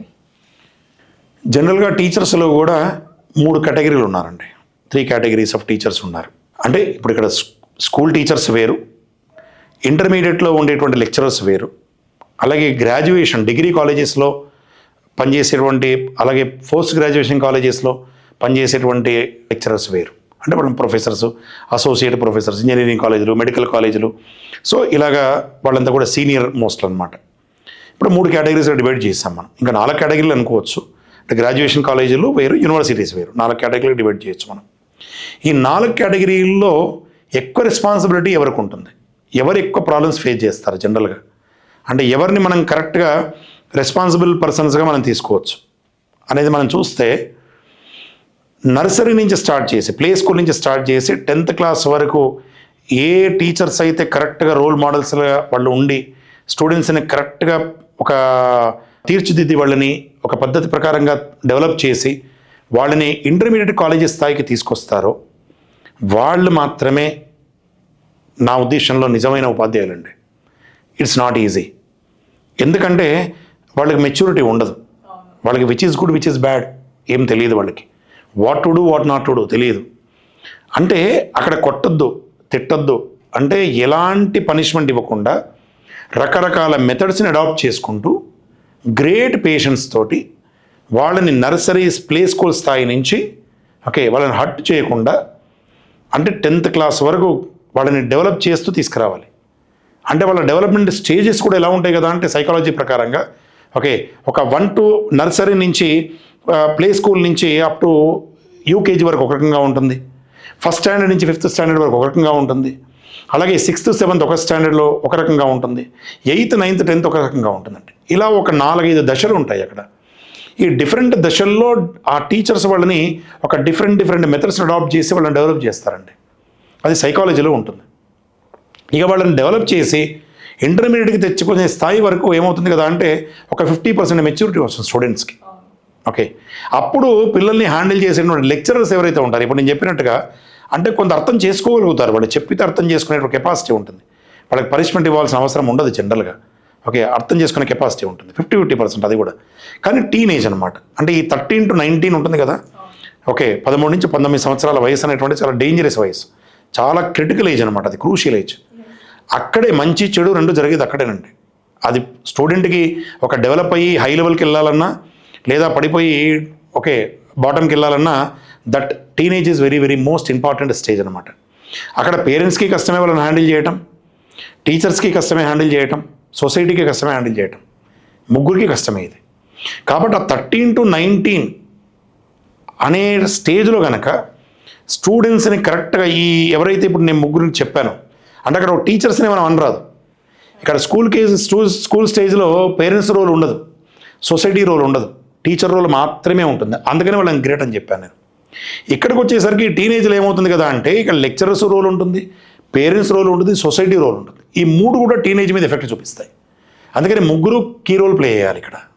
ఓకే, ఒక టీచర్సే కాదు, అంటే టీచర్స్ మీద బర్డెన్ అనేది తగ్గుతుంది, ఒక 50% తగ్గుతుంది. అక్కడ 100% బర్డెన్ ఉంటుంది టీచర్ మీద, ఇక్కడికి వచ్చేసరికి 50% బర్డెన్ మాత్రమే ఉంటుంది లెక్చరర్ మీద. ఇంకా ఇక్కడ నుంచి గ్రాడ్యుయేషన్కి వెళ్ళాం మనం, లేదా పోస్ట్ గ్రాడ్యుయేషన్కి వెళ్ళాం, యూనివర్సిటీ స్థాయికి వెళ్ళాం. అక్కడ స్టూడెంట్కి కంప్లీట్ మెచ్యూరిటీ వస్తుంది, అంటే ఒకళ్ళు చెప్పాల్సినంత అవసరం ఉండదు, వాళ్ళు ఓన్గా సెల్ఫ్ డెవలప్మెంట్ అనేటువంటిది ఉంటుంది, సెల్ఫ్ కాన్ఫిడెన్స్ ఉంటుంది. అంటే వాళ్ళంతా వాళ్ళగానే ఓకే డెవలప్ చేసుకునేటువంటి కొన్ని స్కిల్స్ అనేటువంటివి వాళ్ళకి ఆటోమేటిక్గా వచ్చేస్తాయి. అది ఇట్స్ ఎ గాడ్ గిఫ్ట్ అనమాట. సో కాబట్టి అక్కడ ఒకళ్ళు చెప్పాల్సిన అవసరం లేదు, ఫాదర్ అవసరం లేదు, మదర్ అవసరం లేదు, ఒక ప్రొఫెసర్ చెప్పాల్సిన అవసరం లేదు, ఎలాంటి డిగ్రీ కాలేజ్ లెక్చరర్స్ ఎవరు కూడా దానికి టైమే కేటాయించరు, అసలు అవసరం లేదు. అంటే దే ఆర్ ఎంజాయింగ్ అనమాట. అంటే ఒక మెచ్యూర్డ్ స్టూడెంట్స్ కనుక వస్తే ఒక టీచింగ్ మెథడ్స్ని కనుక మనం ఫాలో అయ్యి కరెక్ట్గా చెప్పగలుగుంటే అంతకంటే ఎంజాయ్మెంట్ ఇంకా లేదు. అంటే అక్కడ టీచర్స్ ఎంజాయ్ చేస్తారు. ఒక ఇంజనీరింగ్ కాలేజీలో, ఒక మెడికల్ కాలేజీలో, ఒక డిగ్రీ కాలేజీలో, ఒక యూనివర్సిటీలో ప్రొఫెసర్స్ అందరూ కూడా ఎంజాయ్ చేస్తారు. అంటే అంత స్ట్రెస్ ఉండదు, అంత ప్రెషర్ ఉండదు, చాలా హ్యాపీగా చెప్పుకుంటూ వెళ్ళిపోతారు. పిల్లలు వినేవాళ్ళు వింటారు, వినేవాళ్ళు వినరు. ఎందుకంటే వాళ్ళకి తెలుసు. అంటే ఇప్పుడు ఇక్కడ 1 year చదివే వాళ్ళు ఉంటారు, 6 months చదివే వాళ్ళు ఉంటారు, 1 monthలో చదివే వాళ్ళు ఉంటారు, 1 weekలో చదివే వాళ్ళు ఉంటారు. ఓకే, 1 weekలో చదివి డిస్టింక్షన్ తెచ్చుకునే వాళ్ళు ఉంటారు. 1 monthలో చదివి అంటే ఇయర్ అంతా వినరా అంటే వినరు. ఇయర్ అంతా కాలేజీకి రావచ్చు. అంటే వాళ్ళు యూనివర్సిటీ స్టూడెంట్స్, వాళ్ళనేం మనం అది చేయలేం. ఇప్పుడు స్కూల్ కాకపోతే స్కూల్లో మనం అడగచ్చు, కాలేజీ రాకపోతే కాలేజీలో అడగచ్చు.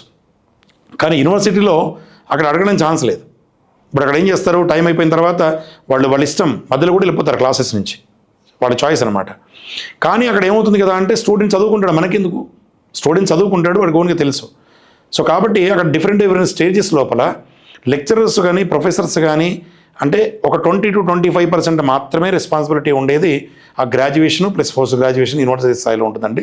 సో కాబట్టి నా ఉద్దేశం, నా పర్సనల్ ఒపీనియన్ ఏంటి కదా అంటే, ఇక్కడ ఎవరైతే ఈ ప్లే స్కూల్ దగ్గర నుంచి స్టార్ట్ చేసి 10th class వరకు ఒక 4 stages యొక్క స్టూడెంట్స్ని వాళ్ళని కరెక్ట్గా హ్యాండిల్ చేసి వాళ్ళని టీనేజ్ దాటించి కాలేజీలో పంపించేటువంటి టీచర్స్ ఎవరైతే ఉంటారో దే ఆర్ గ్రేట్.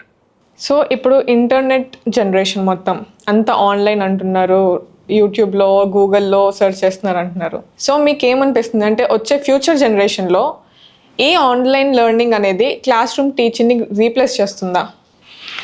ఒకటంటే దీనివల్ల 2 ఉన్నాయి, లాభం ఉంది, నష్టం ఉంది. Okay, plus minus. ఈ టెక్నాలజీ డెవలప్మెంట్ అనేటువంటిది అంటే ప్రజెంట్ ఇప్పుడు ఆల్మోస్ట్ మన తెలంగాణనే తీసుకుంటే లేదా ఆంధ్ర తీసుకుంటే, 2 తెలుగు రాష్ట్రాలు తీసుకుంటే మన దగ్గర ఇంజనీరింగ్ ఎడ్యుకేషన్, మెడికల్ ఎడ్యుకేషన్ 2 మనం కంపారిజన్ చేద్దాం. ఓకే, అంటే టెక్నాలజీ పరంగా చూద్దాం. ఇప్పుడు ఇంజనీరింగ్ సైడ్ పోయే వాళ్ళ సంఖ్య ఎంత, మెడికల్ వైపు వెళ్ళే వాళ్ళ సంఖ్య ఎంత, ఎవరు ఎంతవరకు టెక్నాలజీని కరెక్ట్గా తీసుకొని డెవలప్ అవుతున్నారు, వాళ్ళ ఫ్యూచర్లో ఏం ఆలోచించి వెళ్తున్నారు, అంటే టెక్నాలజీ మీద డిపెండ్ అయ్యి వెళ్తున్నారా, లేదు మామూలుగా ఒకే టెక్నాలజీ లేకుండా వెళ్తున్నారా అనేది మనం చూస్తే కనుక, ఇంటర్మీడియట్లో జాయిన్ అయినటువంటి వాళ్ళల్లో మనకి మెడికల్ ఎడ్యుకేషన్ అంటే నీట్ ఎగ్జామ్ రాసేవాళ్ళు, ఎంసెట్ ఎగ్జామ్ రాసేవాళ్ళు, మెడికల్ ఫీల్డ్లోకి వెళ్ళే వాళ్ళ సంఖ్య అరౌండ్ ఒక 50 to 60,000 ఉంటుందండి తెలంగాణ స్టేట్లో. ఆంధ్రాలో అరౌండ్ ఒక 70,000 వరకు ఉండొచ్చు. ఓకే, ఓవరాల్గా స్టేట్ మొత్తం మీద. ఇంజనీరింగ్ వస్తే ఏముంటుంది కదా అంటే అరౌండ్ 2 to 2.5 lakh స్టూడెంట్స్ ఇంజనీరింగ్కి వస్తున్నారు ప్రతి రాష్ట్రంలో కూడా. ఇక మిగతా వాళ్ళు అంటే ఒక 50,000 నుంచి ఒక 1 lakh వరకు మిగతా అంటే ఏంది, ఎంఈసి అంటే commerce side, arts, okay, humanities side కానివ్వండి, సో అలాగే సిఈసి తీసుకొని అలా వెళ్ళడం కానివ్వండి, ఇంకా డిఫరెంట్ దాంట్లోకి బిజినెస్, బీబీఏ చేయడం, ఎంబీఏ చేయడం, లా చేయడం, అలాంటి వాటిలోకి వెళ్తున్నారు ఒక 50,000 to 1 lakh. ఇప్పుడు ఈ కేటగిరీస్ అందరూ కూడా అంటే ఇంజనీరింగ్ తీసుకునే వాళ్ళైనా, మెడికల్ తీసుకునే వాళ్ళైనా, ఎంఈసి సిఈసి తీసుకునే వాళ్ళైనా, ఎవరైనా కానివ్వండి, ప్రజెంట్ ఆలోచించేది ఏంటి అంటే నాకు టెక్నాలజీ కావాలి, నాకు మొబైల్ కావాలి, నాకు ల్యాప్టాప్ కావాలి, నాకు ఆన్లైన్ కావాలి, నాకు పీడిఎఫ్ కావాలి, ఓకే, నాకు బుక్స్ పట్టుకొని చదివే ఓపిక లేదు, సో నేను ల్యాప్టాప్లో చదువుతాను, మొబైల్లో చదువుతాను. ఎంఈసి స్టూడెంట్ అయినా ఓకే మొబైల్ తీసుకుని చదువుతున్నాడు, అలాగే సిఈసి స్టూడెంట్ అయినా అలాగే చదువుతున్నాడు. ఓకే, అంటే మొబైల్ ఉంది కదా, నాకు అన్ని మొబైల్లో ఉన్నాయి కదా, ఫ్రీ యాప్స్ ఉన్నాయి, అలాగే ఎన్నో ఎడ్యుకేషనల్ యాప్స్ ఉన్నాయి, యూట్యూబ్ ఉంది, ఇంకా రకరకాల ఇన్స్టాగ్రామ్స్ ఉన్నాయి, టెలిగ్రామ్స్ ఉన్నాయి. సో ఇదంతా కూడా ఏంటంటే ఒక రకమైన అవేర్నెస్ అనేది స్టూడెంట్స్లో చాలా పెరిగింది, టెక్నాలజీ మీద అవేర్నెస్ పెరిగింది. అంటే అన్ని రంగాల వాళ్ళు, ఒక ఇంజనీరింగే కాదు. మనం ఏమనుకుంటాం అంటే ఇంజనీరింగ్ స్టూడెంట్స్ వాళ్ళకి సాఫ్ట్వేర్కి వెళ్తారు, ఓకే, రేపు కంప్యూటర్ సైన్స్ కానివ్వండి, ఎలక్ట్రికల్, ఎలక్ట్రానిక్స్ ఇలా వెళ్తున్నారు కాబట్టి వాళ్ళకి అవసరం పడుతుందేమో అని మనం అనుకుంటాం. ఓకే, అది టెక్నాలజీ డెవలప్మెంట్ అనుకుంటాం మనం. అది కాదండి. అంటే ఇప్పుడు ఇక్కడ ఎంబీబీఎస్ చేసేవాళ్ళు ఉంటారు, వీళ్ళు ఏం చేస్తున్నారు, నీట్ ఎగ్జామ్ ప్రిపేర్ కావాలి. నీట్ ఎగ్జామ్ ప్రిపేర్ కావడానికి వాళ్ళకి సోర్సెస్ ఎక్కువ, అంటే వాళ్ళకి ఏం కోరుకుంటున్నారు కదా అంటే ఒక బుక్ మీద డిపెండ్ కారు, ఒక టీచింగ్ మెథడ్ మీద డిపెండ్ కారు, ఒక కాలేజ్ మీద డిపెండ్ కారు, అంటే వాళ్ళకి డిఫరెంట్ రిసోర్సెస్ కావాలి. సో వాళ్ళు ఏం చేస్తున్నారు కదా అంటే ఈ ఆన్లైన్ సిస్టమ్ మీద డిపెండ్ కావటం వల్ల వాళ్ళకి ఎక్కువ ఇన్ఫర్మేషన్ అనేటువంటిది గ్యాదర్ చేయగలుగుతున్నారు. అది మరి ఎంతమంది చేస్తున్నారు అంటే ఒక 50,000 మంది, ఒక 60,000 మంది నీట్ ఎగ్జామ్ రాస్తే దాంట్లో మ్యాక్సిమం ఒక 5,000 స్టూడెంట్స్, నాకు తెలిసినంత వరకు 5,000 మంది మాత్రమే దాన్ని ప్రాపర్గా యూజ్ చేసుకుంటున్నారు. అందుకని వాళ్ళకి ఎంబీబీఎస్ వస్తుంది కరెక్ట్గా. మిగతా 55,000 మంది పిల్లలు ఉంటారు కదా, మరి వాళ్ళు చదవట్లేదా అంటే వాళ్ళు టెక్నాలజీని యూజ్ చేసుకుంటున్నారు. వాళ్ళకి ఇన్ఫర్మేషన్ గ్యాదర్ చేసుకోగలుగుతున్నారు, కానీ దాన్ని ప్రాపర్గా యూజ్ చేసుకోవట్లేదు, మిస్యూజ్ చేసుకుంటున్నారు. కాబట్టి వాళ్ళ సక్సెస్ రేట్ రావట్లేదు వాళ్ళకి. అంటే వాళ్ళు దీని మీద డిపెండ్ కాక దాని మీద డిపెండ్ కాక ఓకే మధ్యలో ఉండటం వల్ల వాళ్ళకి రావట్లేదు. అలాగే ఇంజనీరింగ్ కూడా సేమే. ఇంజనీరింగ్లో మన తెలంగాణలో దాదాపు 1,00,000 సీట్లు ఉన్నాయండి. 1,00,000+ సీట్స్ ఉన్నాయి. 2.5 lakh స్టూడెంట్స్ రాస్తున్నారు. మరి ఇక్కడ 1 lakh స్టూడెంట్స్ మాత్రమే అప్పేర్ అవుతున్నారు, క్వాలిఫై అవుతున్నారు, ర్యాంక్స్ వస్తున్నాయి. మరి అందరికీ మంచి ర్యాంక్స్ వస్తున్నాయంటే రావట్లేదు. ఓకే, ఒక 20-25,000 ర్యాంక్స్ వచ్చిన పిల్లలకే మంచి కాలేజీలో సీట్ దొరుకుతాయండి. ఓకే, ఒక టాప్ 10 కాలేజెస్లో సీట్స్ దొరుకుతాయి. మరి మిగతా వాళ్ళ పరిస్థితి ఏంటి అంటే వాళ్ళకి they'll get the seats in the B category, C grade, D grade కాలేజెస్లో సీట్ వస్తాయి. మరి వాళ్ళు టెక్నాలజీని ప్రాపర్గా యూజ్ చేసుకోలేదా అంటే వాళ్ళు డిపెండెన్సే, టెక్నాలజీ డిపెండెన్సే. వాళ్ళ దగ్గర మొబైల్స్ ఉన్నాయి, వాళ్ళ దగ్గర ల్యాప్టాప్స్ ఉన్నాయి, వాళ్ళు అన్నీ యూజ్ చేసుకున్నారు. కానీ ఇప్పుడు నేను చెప్పిన రకంగా టెక్నాలజీని ప్రాపర్గా యూజ్ చేసుకునేటువంటి వాళ్ళ స్టూడెంట్స్ యొక్క రేషియో మనం ప్రజెంట్ చూసినట్టయితే 20% దాటట్లేదు. అది ఏదైనా తీసుకోవచ్చు మనం. ఓకే, అది కరెక్ట్గా కనుక ప్రాపర్గా యూజ్ చేసుకునేటువంటి పద్ధతిని కరెక్ట్గా మెంటర్షిప్ అంటే చెప్పేవాళ్ళు, కౌన్సిలింగ్ చేసేవాళ్ళు దాన్ని కరెక్ట్గా ఇప్పుడు నేను చెప్తానండి, నా దగ్గరికి ఎవరైనా స్టూడెంట్ వస్తే ఒక మొబైల్ తీసుకొని నా మొబైల్లో నేను చూపిస్తాను. నా మెయిన్ స్క్రీన్ మీద దాదాపు ఒక 20-25 ఎడ్యుకేషనల్ యాప్స్ పెట్టుకుంటాను నేను. నా దగ్గర దాని మీద వాట్సాప్ ఉండదు, ఇన్స్టాగ్రామ్ ఉండదు, లేకపోతే ఫేస్బుక్ ఉండదు, మెయిన్ స్క్రీన్ మీద అవి కనిపించవు నాకు. నా దగ్గర ఒక 20-24 ఎడ్యుకేషనల్ యాప్స్ని చూపిస్తాను, ఫ్రీ యాప్స్. నాన్న ఇది డబ్బులు కట్టే అవసరం లేదు, దీన్ని జస్ట్ క్లిక్ చేస్తే నీకు ఒక 100 క్వశ్చన్స్ దొరుకుతాయి నీకు. ఈ 100 క్వశ్చన్ చేయగలిగితే చాలు. డైలీ 5 చేయి, మినిమం డైలీ 10 చేయి. ఏం లేదు, జస్ట్ ఎలాగో చూస్తున్నావు కదా, ఫేస్బుక్ చూస్తున్నావు, వాట్సాప్ చూస్తున్నావు, ఇంకోటి చూస్తున్నావు కదా, అలాగే దీన్ని కూడా జస్ట్ ఒక అలవాటు చేసుకో. రెగ్యులర్గా ఇది కూడా నేను చూడాలి. వాట్సాప్ చూసి చాటింగ్ ఎలా చేస్తావు ఫ్రెండ్స్ తోటి, అలాగే ఇది కూడా చూసి చాటింగ్ చేయొచ్చు ఫ్రెండ్స్ తోటి, తప్పేం లేదు కదా, నథింగ్ రాంగ్. వాడికి వచ్చా నీకు వచ్చా, వాడికి రాదు నీకు రాదు. అంటే ఒక సిస్టమ్ని డెవలప్ చేసి కరెక్ట్గా మెంటర్షిప్ ఉండి వాళ్ళని ప్రాపర్గా గైడ్ చేయగలిగితే, టెక్నాలజీ అనేటువంటిది కరెక్ట్గా డెవలప్ చేస్తే 100% ఫ్యూచర్లో ఇంకా కమింగ్ జనరేషన్కి అది ప్రాపర్గా యూజ్ అవుతుంది అనేది నా నమ్మకం అండి. సో ఆన్లైన్ క్లాసెస్ ఫ్యూచర్లో, ఇప్పుడు కాదు కానీ ఫ్యూచర్లో రీప్లేస్ అంటే ప్రాపర్ గైడెన్స్ ఉండాలి వాళ్ళకి, ప్రాపర్ గైడెన్స్ ఉండాలి, కరెక్ట్గా ఒక మెంటర్షిప్ అనేటువంటిది కరెక్ట్గా ఉండాలి, మానిటరింగ్ చేసేవాళ్ళు ఉండాలి వాళ్ళకి. ఓకే, అంతేగాని వాళ్ళకి ఏదో గాలికి వదిలేసి ఓకే మీరు చదువుకోండి, మీరు పలాని PDF పంపించాను, నో, అది కాదు. దాన్ని ఎలా చదవాలి, ఏ విధంగా మనం ఇప్పుడు ఆన్లైన్ క్లాసులు వింటున్నారండి. ఇప్పుడు నేను ఆన్లైన్ క్లాస్ చెప్తాను. ఇప్పుడు కరోనా వచ్చింది, కరోనా టైంలో ఆన్లైన్ క్లాసులు పెడితే ఒక 50 స్టూడెంట్స్ని నేను జూమ్లోకి తీసుకున్నానండి, లెసన్ చెప్తున్నాను. నేను ఎంతమందిని చూశాను నేను స్క్రీన్ మీద అంటే నేను అందరినీ చూడలేను, వాళ్ళు నన్ను చూస్తారు బట్ నేను వాళ్ళని చూడలేను. అంటే దాన్ని మానిటరింగ్ చేయడానికి మళ్ళీ మేనేజ్మెంట్ ఏం చేశారు, ఇంకో సిస్టమ్ డెవలప్ చేసుకున్నారు. అంటే ఇంకో ఇన్ఛార్జ్ని పెట్టి ఎంతమంది స్టూడెంట్స్ లైన్లోకి వచ్చారు, ఎంతమంది స్టూడెంట్స్ కరెక్ట్గా వింటున్నారు అంటే వాళ్ళని జూమ్ ఆన్ చేయమని చెప్పి ఆన్ చేయించి స్టూడెంట్స్ని మానిటరింగ్ చేశారు వాళ్ళు. అంటే కరెక్ట్గా వింటున్నారా లేదా, ప్రాపర్గా నోట్స్ రాస్తున్నారా లేదా, అంటే నోట్స్ కూడా పంపించండి, మీరు రాసిన నోట్స్ పంపించండి. ఓకే, అంటే అలాంటి మానిటరింగ్ అనేది జరగాలి. అది కరోనా టైంలో జూమ్ క్లాసెస్ పెట్టినప్పుడు మానిటరింగ్ జరిగిందండి. జరిగితేనే 50 మంది క్లాస్ వినగలిగారు వాళ్ళు ఆన్లైన్లో. ఇలాంటి మానిటరింగ్ లేకపోతే కనుక ఆన్లైన్ సిస్టమ్ అనేది డ్యామేజ్ అవుతుంది. ఇది ఇప్పుడు జరగట్లేదు ప్రజెంట్, అది అప్పటివరకే ఎండ్ అయిపోయింది. ఆ తర్వాత ఆన్లైన్ క్లాసులు ఇప్పుడు చాలామంది డబ్బులు కడుతున్నారు, వింటున్నారు. కానీ ఆన్లైన్ క్లాస్ వినేటప్పుడు దాన్ని తీసుకెళ్ళి ఎక్కడో కార్నర్లో పెడతారు, మిగతా అంతా గేమ్ ఆడుకుంటూ కూర్చుంటారు. Present system 70% of the students are following this okay system. ఇది పేరెంట్స్కి చాలామందికి తెలియదు, బట్ చాలా డ్యామేజ్ అవుతుంది. దానివల్ల ఇట్స్ ఎ బిగ్ లాస్. ఎందుకంటే ఒక 2-3 years పోయిన తర్వాత ఆ టైంని మళ్ళీ మనం రీగెయిన్ చేయలేం. మనీ తెచ్చుకోవచ్చేమో కానీ బట్ పోయిన విలువైనటువంటి వాల్యుబుల్ టైంని మనం బ్యాక్ తీసుకురాలేము. ఈ విషయంలో పేరెంట్స్ కొంత రియలైజ్ కావాల్సిన అవసరం ఉంది, అది నా అభిప్రాయం. సో ఇప్పుడు స్టూడెంట్స్ యాప్స్ అండ్ యూట్యూబ్లో చాలా ఇన్ఫర్మేషన్ వస్తుంది. స్టూడెంట్స్ అందరికీ ఇప్పుడు ఫ్రీ ఇన్ఫర్మేషన్ వస్తుంది, యూట్యూబ్, గూగుల్ అని కొన్ని యాప్స్ ఉన్నాయి. సో దాని మీద మీ ఒపీనియన్ ఏంటి? ఇక్కడ 2 ఆప్షన్స్ ఉన్నాయండి, అంటే ఫస్ట్ ప్రయారిటీ, సెకండ్ ప్రయారిటీ. ఈ 2 ప్రయారిటీస్ లోపల ఫస్ట్ ప్రయారిటీ నేనైతే బుక్ రీడింగ్కి ఇస్తాను. నేను టెక్నాలజీని యూజ్ చేసుకోవటం, ఫ్రీ ఇన్ఫర్మేషన్ కలెక్ట్ చేసుకోవటం అనేది సెకండ్ ప్రయారిటీ కిందనే నేను తీసుకుంటాను. ఎందుకంటున్నానంటే ఎడ్యుకేషనల్ సిస్టంలో బుక్ రీడింగ్ ఉండేటువంటి ప్రాధాన్యత అనేది ఫస్ట్ ప్రయారిటీ అండి. ఓకే, ఇప్పుడు స్కూల్స్ ఉన్నాయి, స్కూల్స్లో ఎక్కడ కూడా మొట్టమొదటి బుక్ రీడింగ్కి ప్రయారిటీ ఇస్తారు. ప్రాధాన్యత అనేటువంటిది.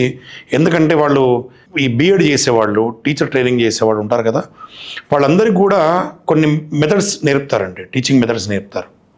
ఆ టీచింగ్ మెథడ్స్ని ప్రాక్టికల్గా అక్కడ ప్రయోగం చేయాలి. ఓకే, అలాగే బుక్ రీడింగ్ అనేటువంటిది చాలా ఇంపార్టెంట్ అని చెప్తారు. సో అందుకని టీచర్స్ ఎక్కడ కూడా స్టార్టింగ్ లోపల అంటే స్కూల్లో జాయిన్ అయినటువంటి స్టూడెంట్స్కి ఎక్కడ కూడా ఫస్ట్ ఆన్లైన్ ఇంట్రడ్యూస్ చేయరు, టెక్నాలజీని యూజ్ చేయరు ఎక్కువ. వాళ్ళకంతా కూడా బుక్ రీడింగ్ ఒక హాబీలాగా తయారు చేస్తారు. ఒక హ్యాబిచుయేటరీ అనేటువంటిది చాలా ఇంపార్టెంట్. అది అప్పుడు మనం చెయ్యాలి, ఆ స్కూల్ లెవెల్లో చేస్తేనే దట్ విల్ కంటిన్యూ.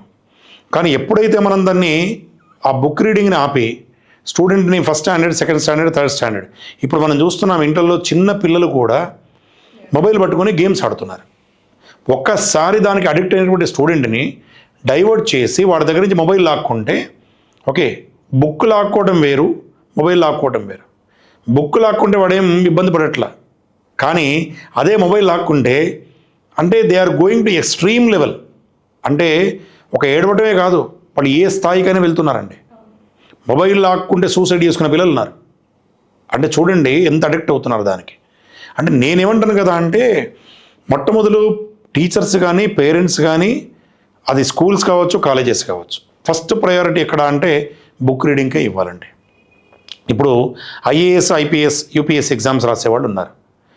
అలాగే MSc entrance, MA entrance exam రాసేవాళ్ళు ఉన్నారు. లా ఎంట్రన్స్ ఎగ్జామ్ రాసేవాళ్ళు ఉన్నారు. ఇలా రకరకాల ఎంబీఏ ఎంట్రన్స్ ఎగ్జామ్ రాసేవాళ్ళు. వీళ్ళందరూ కూడా మరి వాళ్ళకి యాప్స్ లేవా? ఉన్నాయి. వాళ్ళకి మరి ఆన్లైన్ టీచింగ్ లేదా? యూట్యూబ్లో ఉన్నాయి. కానీ వాళ్ళందరూ కూడా లైబ్రరీస్కి వెళ్ళి రిఫరెన్స్ బుక్స్ తీసుకొని word by word, line by line చదువుతూ వాళ్ళు సెపరేట్గా నోట్స్ ప్రిపేర్ చేసుకొని ఎగ్జామ్స్ అటెండ్ అవుతున్నారు. ఆఫ్లైన్ ఎగ్జామ్స్ అటెండ్ అవుతున్నారు వాళ్ళు. అంటే ఎందుకు ఆ విధంగా జరుగుతోంది అంటే, మెమొరీ లెవెల్స్ అనేటువంటివి ఎప్పుడు డెవలప్ అవుతాయి, కాన్ఫిడెన్స్ లెవెల్స్ ఎప్పుడు డెవలప్ అవుతాయి, అలాగే కాన్సన్ట్రేషన్ ఎప్పుడు డెవలప్ అవుతుంది అంటే బుక్ రీడింగ్ వల్లనే డెవలప్ అవుతాయండి. ఇవన్నీ కూడా వచ్చేది బుక్ రీడింగ్ తోటే వస్తాయి. కానీ ఆన్లైన్లో మీరు అన్నట్టుగా యాప్స్ కానీ, యూట్యూబ్ కానీ, ఇవన్నీ కూడా ఇన్ఫర్మేషన్ కలెక్షన్ వరకు మాత్రమే. నీకు కావాల్సిన ఇన్ఫర్మేషన్ మాత్రమే తీసుకోవచ్చు, దాంట్లో తప్పు లేదు. ఇప్పుడు గూగుల్ ద్వారా నీకు రిఫరెన్స్ బుక్స్, ఒక 100 రిఫరెన్స్ బుక్స్ మనం రిఫర్ చేస్తే ఎంత ఇన్ఫర్మేషన్ వస్తుందో గూగుల్ అంత తీసుకోవచ్చు ప్రజెంట్. కానీ దాన్ని నువ్వు ఏం చేస్తావు? ఒక మొబైల్లో పెడతావు, ఒక ల్యాప్టాప్లో పెట్టుకుంటావు, అంతవరకే. కానీ నువ్వు దాన్ని మొబైల్ని యూజ్ చేసి నువ్వు ఎంతవరకు చదవగలుగుతావు, ఎంతసేపు నువ్వు కూర్చోగలుగుతావు, ఎంతవరకు నీ మైండ్ సెట్ దాన్ని, ఎందుకంటే హెల్త్ ఇష్యూస్ అనేటువంటివి కూడా వస్తాయి, ఐ ప్రాబ్లమ్స్ వస్తాయి, ఐసైట్ వస్తుంది, హెడేక్ వస్తుంది. ఇవన్నీ కూడా అంటే ఏంది, ఒక బుక్ని చదవటం వేరు, పార్ట్గా డివైడ్ చేసుకొని చదవటం వేరు, బట్ ఆన్లైన్లో ఉన్నటువంటి ఇన్ఫర్మేషన్ చదవటం వేరు. ఇన్ఫర్మేషన్ ఇప్పుడు పీడిఎఫ్ వస్తుంది, దాన్ని ప్రింట్ తీసుకోవాలంటే కాస్ట్లీ, ప్రింట్ తీసుకోలేరు. కాబట్టి ఎక్కడ చదవాలి? స్క్రీన్ మీద చదవాలి. కానీ స్క్రీన్ మీద చదువుతున్నప్పుడు ఎన్ని డిఫికల్టీస్ వస్తాయి అంటే, మనం ఒక పర్టికులర్ ప్లేస్లో కూర్చొని దాని మీద ఫోకస్ పెట్టి ఒక 2 hours 3 hours దాని మీద నువ్వు చదువుతున్నప్పుడు నీకు వచ్చేటువంటి ఒక ఫిజికల్గా, మెంటల్గా వచ్చేటువంటి స్ట్రెయిన్ వేరే ఉంటుంది. అలాగే నువ్వు బుక్ నీ ఇష్టం వచ్చినట్టుగా నువ్వు ఫ్రీగా మూవ్ అవుతూ ఒక బుక్ రీడింగ్ అనేటువంటిది వేరు. సో అందుకని చెప్పి నేనేమంటాను కదా అంటే, ఫస్ట్ ప్రయారిటీ అనేది బుక్ రీడింగ్కే ఇస్తాను. ఎందుకంటే ఎప్పటి నుంచోనండి, ఇప్పుడు నేను ఫిజిక్స్ చదువుతూ వచ్చాను కదా, అంటే అప్పుడు ఒక నేమ్స్ ఉండేవి. ఏమంటే ఐఐటికి ఒక రెస్నిక్ అండ్ హాలిడే చదవండి బాగుంటుంది, లేదా హెచ్సి వర్మ చదవండి బాగుంటుంది, ఒక ఎరిడో చదవండి బాగుంటుంది. అంటే ఇవన్నీ ఏంటంటే బుక్స్ అండి. ఇప్పుడు మనం ఆన్లైన్లో కొడుతున్నాం, హెచ్సి వర్మ అంటే ఆన్లైన్లో వస్తుంది, అది వేరు. అదే కనుక అప్పుడు మాకు ఆన్లైన్ లేదు, హెచ్సి వర్మ బుక్ తీసుకోవాలి. మరి ఇప్పుడు కూడా హెచ్సి వర్మ లేదా? ఉంది. ఇప్పుడు రకరకాల పబ్లిషర్సు డిఫరెంట్ బుక్స్ని ఒక రెడీమేడ్గా తీసుకొస్తున్నారండి. ఇదివరకు అలా దొరికేది కాదు. అందరు పబ్లిషర్స్ ఇప్పుడు పిల్లలకి ఇట్లా హాట్గా అంటే ఏంది అంటే జస్ట్ ఇట్లా తీసుకుంటే చాలు, ఓకే. వాళ్ళకి ఇదివరకు ఏంటంటే మేము అందరం కూడా కష్టపడి డిఫరెంట్ రిఫరెన్స్ బుక్స్ తీసుకొని నోట్స్ తయారు చేసుకొని చదువుకునేవాళ్ళం, చాలా కష్టపడేవాళ్ళం. ఇప్పుడు అలా లేదు. పబ్లిషర్స్ అనేవాళ్ళు చాలా అర్థం చేసుకుని స్టూడెంట్ సైకాలజీకి స్ట్రెస్ఫుల్ ఎడ్యుకేషన్ కాబట్టి ఆ స్ట్రెస్ ఉండకూడదు, ఈజీ గోయింగ్గా వెళ్ళాలి అనేటువంటి ఉద్దేశంతో రకరకాల బుక్స్ తీసుకొస్తున్నారండి. ఇప్పుడు నేనైతే నా దగ్గరికి చాలామంది పబ్లిషర్స్ వస్తారు కదా, సో వాళ్ళ పబ్లిషర్స్లో వచ్చినప్పుడు వాళ్ళు నన్ను అడుగుతూ ఉంటారు, ఓకే. ఆ పబ్లిషర్స్ అడిగినప్పుడు నిజంగా వాళ్ళ బుక్స్ అన్నీ కూడా నేను చూస్తాను. రకరకాల పబ్లిషర్స్ వస్తారు, వాళ్ళ బుక్స్ చూస్తాను. వాళ్ళ బుక్స్ చూసినప్పుడు నాకు అంటే వాళ్ళు అడుగుతారు, సార్ మా బుక్ ఎలా ఉంది, ఓకే, ఒక టీచర్గా ఒక లెక్చరర్గా మీరు దీన్ని పిల్లలకి రిఫరెన్స్ ఇవ్వచ్చా, మనం దీంట్లో ఏమైనా ఇంకా మాడిఫికేషన్ చేయాలా, లేదా దీంట్లో ఇంకేమైనా చేంజెస్ చేయొచ్చా అని అడుగుతారండి. అడుగుతున్నప్పుడు నేను ఏమంటారు కదా అంటే, ఆ బుక్స్ అందరూ కూడా లెక్చరర్స్ మీటింగ్లో పెట్టి ఒకసారి అందరినీ చెక్ చేయమని చెప్పి మాడిఫికేషన్ చేసి స్టూడెంట్కి అవసరమైనటువంటి ఒక ఈజీ గోయింగ్ ప్రాసెస్ లోపల తయారు చేసి ఇమ్మని చెప్పి అడగడం జరుగుతుంది. అలా చాలామంది పబ్లిషర్స్ ఇస్తున్నారండి. ఓకే, కానీ మనం ఇప్పుడు ఆన్లైన్ లోపల సో దానికంటే కూడా ఈజీ మెథడ్స్ వస్తున్నాయి, దానికంటే కూడా ఈజీ గోయింగ్ మెథడ్స్ వస్తున్నాయి. కానీ స్టూడెంట్స్కి మనం చెప్పలేం, నాన్న that is easy going method, just go through it అని మనం చెప్పడానికి వీలు పడదు, చెప్పకూడదు కూడా యాజ్ ఎ టీచర్గా. సో కాబట్టి నేనేమంటాను కదా అంటే, బుక్ రీడింగ్కి నేను ప్రయారిటీ ఇస్తాను. ఫస్ట్ ప్రయారిటీ దానికి, సెకండ్ ప్రయారిటీ దీనికి. ఇన్ఫర్మేషన్ వరకు మొత్తం కలెక్ట్ చేసుకోవచ్చు. ఆ ఇన్ఫర్మేషన్ ఈ బుక్లో దొరుకుతుంది, ప్లస్ ఆన్లైన్లో దొరుకుతుంది, రెండు రకాలుగా దొరుకుతుంది. కానీ నువ్వు చదవడం వరకు మాత్రం బుక్ రీడింగ్కే వెళ్ళాలి. ఓకే, ఇన్ఫర్మేషన్ కలెక్ట్ వరకు దాన్ని వాడుకోవాలి, బట్ చదవడం వరకు మాత్రం రీడింగ్ అనేటువంటిది మాత్రం త్రూ బుక్కే వెళ్ళాలనేది నా అభిప్రాయం అండి. సో ఇప్పుడు ఎట్లాగో టెక్నాలజీ వచ్చింది, అంత ఈజీ అయిపోతుంది కాబట్టి ఇంటర్నెట్ని ఇప్పుడున్న జనరేషన్ బాగా యూస్ చేసుకుంటుందని అనిపిస్తుంది నా అభిప్రాయంలో. సో కన్వీనియంట్గా ఉంటుంది, ఎక్కడికి వెళ్ళైనా కూర్చొని చదవచ్చు. సో అంటే వెతకక్కర్లేదు, లైబ్రరీస్కి వెళ్ళక్కర్లేదు, అంత మన చేతిలోనే జస్ట్ ఆ క్లిక్లో అన్ని ఇన్ఫర్మేషన్స్ వచ్చేస్తున్నాయి. ఎస్, సో ఇది మనకి ఎంతవరకు కరెక్ట్ అనిపిస్తుంది మీకు? నేనేమంటాను కదా అంటే, టీనేజ్ అయిపోయేంత వరకు కూడా పిల్లలకి, టీనేజ్ అయిపోయేంత వరకు కూడా ఒక ప్రాపర్ మానిటరింగ్ ఉండేంత వరకు, ఒక మెంటర్షిప్ తీసుకొని దాన్ని కరెక్ట్ గైడెన్స్ ఇచ్చి దాన్ని వాడుకోవటంలో వరకు దానికి ప్రయారిటీ ఇవ్వచ్చండి. అలాగే ఇప్పుడు గ్రాడ్యుయేషన్కి వెళ్తారు, పోస్ట్ గ్రాడ్యుయేషన్కి వెళ్తారు, వాళ్ళకి అవసరం లేదు, వాళ్ళకి మానిటరింగ్ చేయాల్సిన అవసరం లేదు, వాళ్ళకి మెంటర్షిప్ అవసరం లేదు, వాళ్ళని గైడెన్స్ అవసరం లేదు, ఫాలోఅప్ చేయాల్సిన అవసరం లేదు. అలాంటి వాళ్ళు కనుక ఇంటర్నెట్ని కరెక్ట్గా వాడుకోవటంలో 100% నేనైతే వాళ్ళకి ప్రయారిటీ ఇవ్వనని చెప్తాను. కానీ ఇప్పుడు రివర్స్ అవుతుంది ఇక్కడ.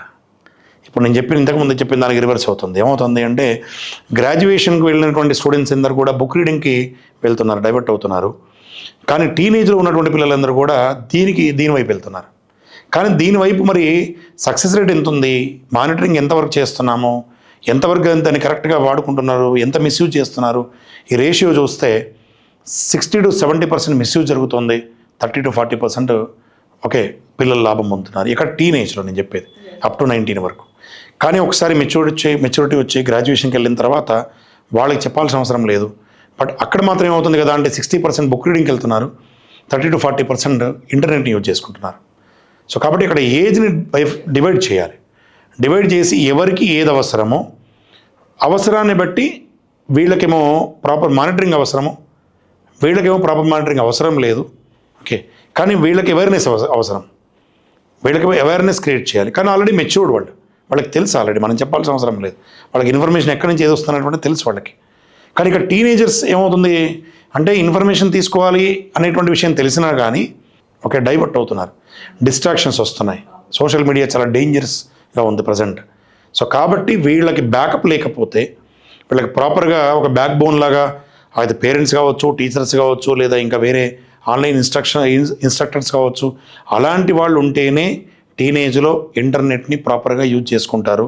లేకపోతే మాత్రం ఆ ఏజ్లో ఉన్నటువంటి పిల్లలు డ్యామేజ్ అవుతారు, వాళ్ళ కెరీర్ అనేటువంటిది స్పాయిల్ అవుతుంది. It's my opinion. అదే. సో ఇప్పుడున్న స్టూడెంట్స్, కాలేజ్కి వెళ్తున్న వాళ్ళకి, ఫ్యూచర్లో ఇంకా ఎన్నో సాధించే వాళ్ళకి మీరు ఒక అడ్వైస్ ఇవ్వాలంటే ఏమిస్తారు? ఇప్పుడు ఇక్కడ విద్యార్థులకు ఇచ్చేటువంటి అడ్వైస్లో యాజ్ ఎ టీచర్గా, యాజ్ ఎ అడ్మినిస్ట్రేటర్గా, యాజ్ ఎ జర్నలిస్ట్గా, లేదా యాజ్ ఏ ఒక సొసైటీలో ఒక ఇంపార్టెంట్ సిటిజన్గా ఓకే నేను ఇచ్చేటువంటి సలహా సంప్రదింపుల్ని ఇప్పుడు నా కాలేజీలో విద్యార్థులకు మాత్రమే నేను ఇచ్చి ఫాలోఅప్ చేయటం కాదు, ఇది ఇండియాలో ఉన్నటువంటి అందరు స్టూడెంట్స్కి ఒక ఉపయోగపడేలాగా కొన్ని సలహాలను ఇస్తానండి. ఒక 5 to 10 ఇస్తాను. వాళ్ళు కరెక్ట్గా దాన్ని కనుక ఫాలోఅప్ చేసుకోగలిగితే సక్సెస్ రేట్ అనేటువంటిది డెఫినెట్గా 100% వస్తుందని చెప్పలేము, కానీ బట్ 80 to 90% సక్సెస్ రేట్ అయితే తేవచ్చండి. ఒకటి రెండోది, ఫస్ట్ ఇది ఏంటంటే, ఇంటి దగ్గర పేరెంట్స్ ఫస్ట్ చేయాల్సింది, పేరెంట్స్ ఏం చేయాలి కదా అంటే, స్టూడెంట్స్ని సోషల్ మీడియాకి దూరంగా ఉంచాలి. పేరెంట్స్ చేయాల్సింది, స్టూడెంట్ అడగగానే టీనేజ్లో వాళ్ళకి స్మార్ట్ మొబైల్స్ ఇచ్చేసి, వాళ్ళకి సోషల్ మీడియాని అలవాటు చేసి ఓకే, అలాగే ఇండ్లలో కూడా టీవీ కనెక్షన్స్కి ఇంటర్నెట్కి కనెక్ట్ చేసి రకరకాల యాప్స్ని ఇన్స్టాల్ చేసి ఎప్పుడైతే స్కూల్ లెవెల్లోనే వాళ్ళు సోషల్ మీడియాకి అలవాటు చేస్తారో సో అక్కడ డ్యామేజ్ అనేది భయంకరంగా జరుగుతుంది. దయచేసి అందరి పేరెంట్స్ దీన్ని గనక కంట్రోల్ చేయగలిగితే ఒక 20 to 30% కంట్రోల్ చేస్తున్నారు ఇప్పుడు. దీన్ని కంట్రోల్ చేయగలిగేది మాత్రం సక్సెస్ రేట్ అనేది 90% వస్తుంది. ఎక్కడ? స్కూల్స్, కాలేజెస్లో అప్ టు టీనేజ్ వరకు. Point number 1. పాయింట్ నెంబర్ 2, కాలేజీకి వచ్చిన తర్వాత లేదా స్కూల్కి వచ్చిన తర్వాత స్టూడెంట్స్ని అంటే ఇక్కడ ఏమవుతుంది కదా అంటే పనిష్మెంట్ ఇవ్వరాదు. ఓకే, కానీ వాళ్ళని ప్రాపర్ ఎడ్యుకేషన్ ఇవ్వాలి. ఇది ఒక పెద్ద సవాల్ అండి ఇది. ఓకే, పనిష్మెంట్ ఇవ్వకూడదు, ఎడ్యుకేషన్, మంచి ఎడ్యుకేషన్ ఇవ్వాలి. ఒక పెద్ద సవాల్ ఇది ప్రతి మేనేజ్మెంట్కి, ప్రతి టీచర్కి. నేనేమంటాను కదా అంటే ఎప్పుడైతే అక్కడ పేరెంట్స్ పిల్లల్ని కంట్రోల్లో పెట్టుకుంటారో, ఒక డిసిప్లిన్ అనేది ఇంటి దగ్గరే నేర్పుతారో, స్కూల్కి వచ్చే వాళ్ళల్లో 50% డిసిప్లిన్ వాళ్ళే వస్తారు జనరల్గా. ఓకే, సో ఈ స్కూల్ లెవెల్లో, కాలేజ్ లెవెల్లో కనుక మెంటర్షిప్ అనేటువంటిది లేదు, కౌన్సిలర్స్ లేరు, సైక్రియాటిస్టులు లేరు. పిల్లల యొక్క సైకాలజీని ప్రాపర్గా అర్థం చేసుకొని వాళ్ళకి కావలసినటువంటి కౌన్సిలింగ్ని కనుక ప్రాపర్గా ప్రొవైడ్ చేయగలిగితే, ఇప్పుడు ఎగ్జామ్ జరిగేటప్పుడు ఇంటర్మీడియట్ వాళ్ళు ఎగ్జామ్ బోర్డు ఏం చేస్తుంది, డాక్టర్స్ యొక్క హెల్ప్ లైన్ నెంబర్స్ ఇస్తారు. మీకు ఉన్న సైకలాజికల్ ఇష్యూస్ ఉంటే కనుక వీళ్ళని కాంటాక్ట్ చేయండి అని. ఇప్పుడు అంటే పరీక్షల టైంలో స్ట్రెస్కి గురవుతారు కాబట్టి, ఓకే, స్ట్రెస్ఫుల్ అంటే వాళ్ళు ఏదైనా చేసుకుంటారేమో భయంకి ఫెయిల్ అవుతారు కాబట్టి మీరు సంప్రదించండి, వాళ్ళు మిమ్మల్ని కౌన్సిలింగ్ చేస్తారంటారు. నేనేమంటాను కదా అంటే ఎగ్జామ్స్కి ముందు కౌన్సిలింగ్ చేయటం కాదు, అడ్మిషన్ తీసుకున్నప్పటి నుంచి ఎగ్జామ్స్ వరకు ప్రాపర్ కౌన్సిలింగ్ అనేది అవసరం. అది స్కూల్ వాళ్ళు చేయాలి. నీకు ఇక్కడ పనిష్మెంట్ ఇవ్వటమో లేదా హై ఎడ్యుకేషన్ ప్రొవైడ్ చేయడమో, క్వాలిటీ ఎడ్యుకేషన్ ప్రొవైడ్ చేయడమో కాదు, ప్రాపర్ కౌన్సిలింగ్ చేయడం. కౌన్సిలర్స్ అవసరము, సైక్రియాటిస్ట్ అవసరము, ఓకే, సైకలాజిస్టులు అవసరము. వీళ్ళందరూ కూడా డాక్టర్స్ అనేటువంటి వాళ్ళు ఉండాలి. మేనేజ్మెంట్లో ట్రైనీ మేనేజ్మెంట్స్ ఉండాలి, అలాగే ట్రైనీ టీచర్స్ ఉండాలి. ఇది ఫస్ట్ స్కూల్లో, కాలేజీల్లో మార్పు జరగాలి ఇది. ఓకే, ఇది రెండోదండి.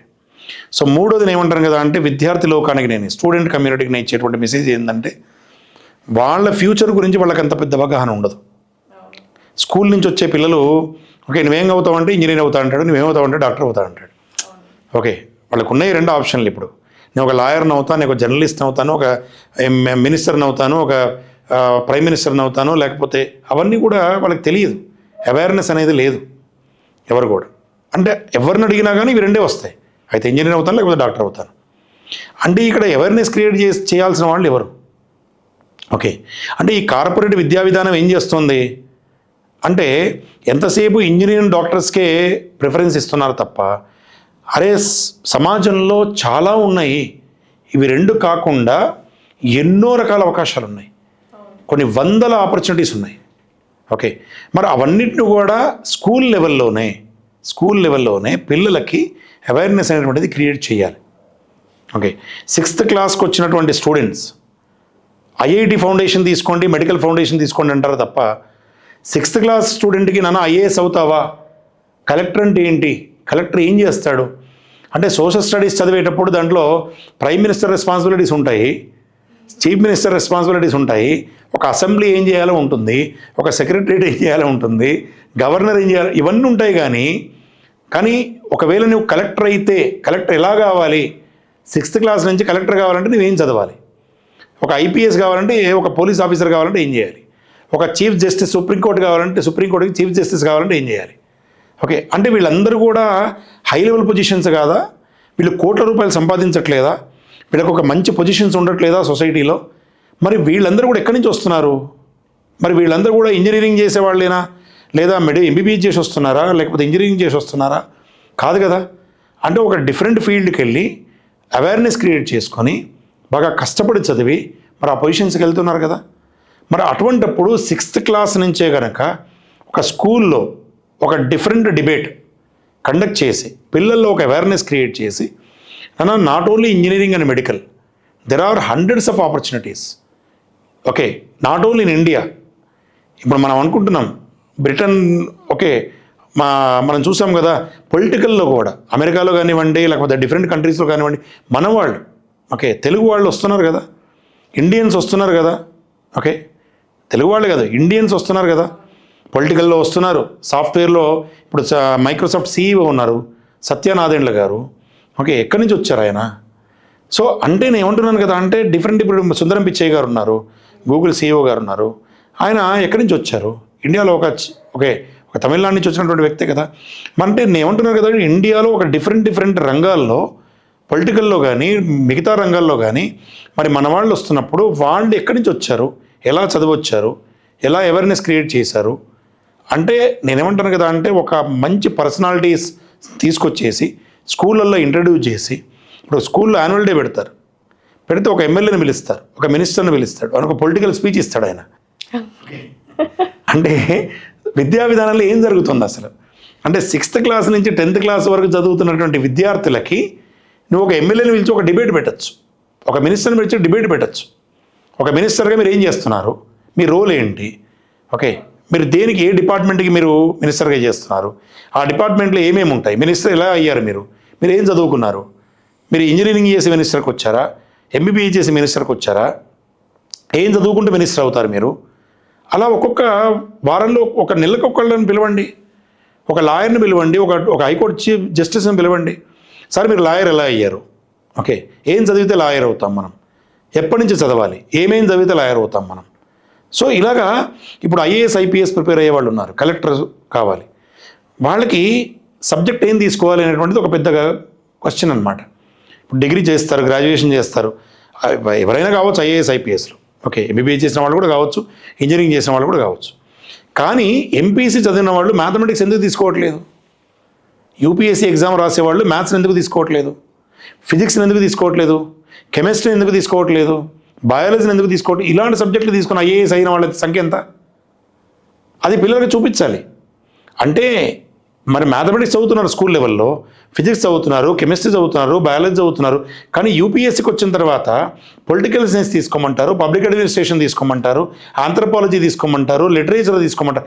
ఎందుకని అప్పటి వరకు సైన్స్ చదివిన స్టూడెంట్స్ సడన్గా ఆర్ట్స్కి మారిపోయి ఆర్ట్స్ సబ్జెక్ట్స్ తీసుకొని ఎందుకు తీసుకుంటున్నారు వాళ్ళు, అవి ఎందుకు ఈజీగా ఉంటున్నాయి, ఎందుకు ఐఏఎస్లో సెలెక్ట్ అయ్యేటప్పుడు అవి మరి ఇక్కడ చదివిన వాళ్ళు మరి ఆ సబ్జెక్టుల్లో కూడా వాళ్ళు they are showing excellent knowledge, ఇక్కడేమో ఆ సబ్జెక్ట్ని తీసుకోవట్లేదు ఇంటర్మీడియట్లో కానీ గ్రాడ్యుయేషన్లో కానీ అక్కడికి వెళ్ళేసరికి ఆ సబ్జెక్టులు తీసుకొని సక్సెస్ రేట్ అద్భుతంగా వస్తుంది కదా. మరి అలాంటి పిల్లలకి మనం ఏమి ఇవ్వాలి, స్కూల్లో మెసేజ్ ఏమి ఇవ్వాలి అంటే సోషల్ స్టడీస్ని అక్కడ ఒక సబ్జెక్ట్ కిందనే తీసుకోవట్లేదు. అంటే ఇంటర్మీడియట్కి వస్తే ఇంజనీరింగ్లో సోషల్ స్టడీస్ లేదు, ఓకే, అలాగే ఒక ఎంబీబీఎస్లో సోషల్ స్టడీస్ లేదు, అంటే ఒక ఎన్విరాన్మెంటల్ ఎడ్యుకేషన్ అని చెప్పి ఒక ఎథిక్స్ అండ్ అలాంటి సబ్జెక్టులు ఏదో పెట్టి వాటి కాపీ పేస్ట్ చేస్తున్నారే తప్ప బట్ దాని మీద అవగాహన ఉండట్లేదు. బట్ మెచ్యూరిటీ వచ్చి గ్రాడ్యుయేషన్కి వచ్చిన తర్వాత ఆ సబ్జెక్టులో అవగాహన వస్తుంది. అంటే ఒక ఐఏఎస్ కలెక్టర్ని పిలిచి పిల్లల్లో ఒక అవేర్నెస్ క్రియేట్ చేయాలి. దాని social also important, political science important, public administration important. Okay, నువ్వేం చదవాలి, ఒక రాజనీతి శాస్త్రం చదవాలి, ఓకే, ఒక రాజ్య పాలన ఎలా ఉంటుంది, ఒక పబ్లిక్ అడ్మినిస్ట్రేషన్ ఎలా చేయాలి, ఓకే. సో అన్నీ కూడా నేర్పాలి పిల్లలకి. అంటే నువ్వు ఐఏఎస్ కావాలంటే, ఐపీఎస్ కావాలంటే, లేదా ఒక ఇన్కమ్ ట్యాక్స్ ఆఫీసర్ కావాలి, ఒక కమర్షియల్ ట్యాక్స్ ఆఫీసర్ కావాలి, ఒక ఎంఆర్ఓ కావాలి.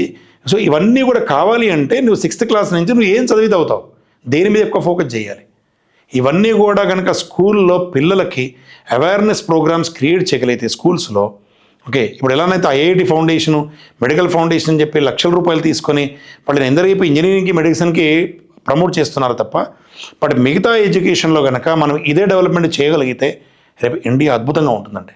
ఎడ్యుకేషన్ సిస్టమ్ అనేటువంటిది చాలా డ్రాస్టికల్ చేంజెస్ వస్తాయి. It's my personal opinion, right. So మీరు ఇప్పుడున్న సిలబస్ స్టూడెంట్స్కి ఫర్దర్గా యూజ్ అవుతుందా? అంటే ఇప్పుడు జనరల్గా ఎడ్యుకేషన్ సిస్టమ్ ఎలా ఉందంటే చదువుతుంది ఒకటి, చేస్తుంది ఒకటి.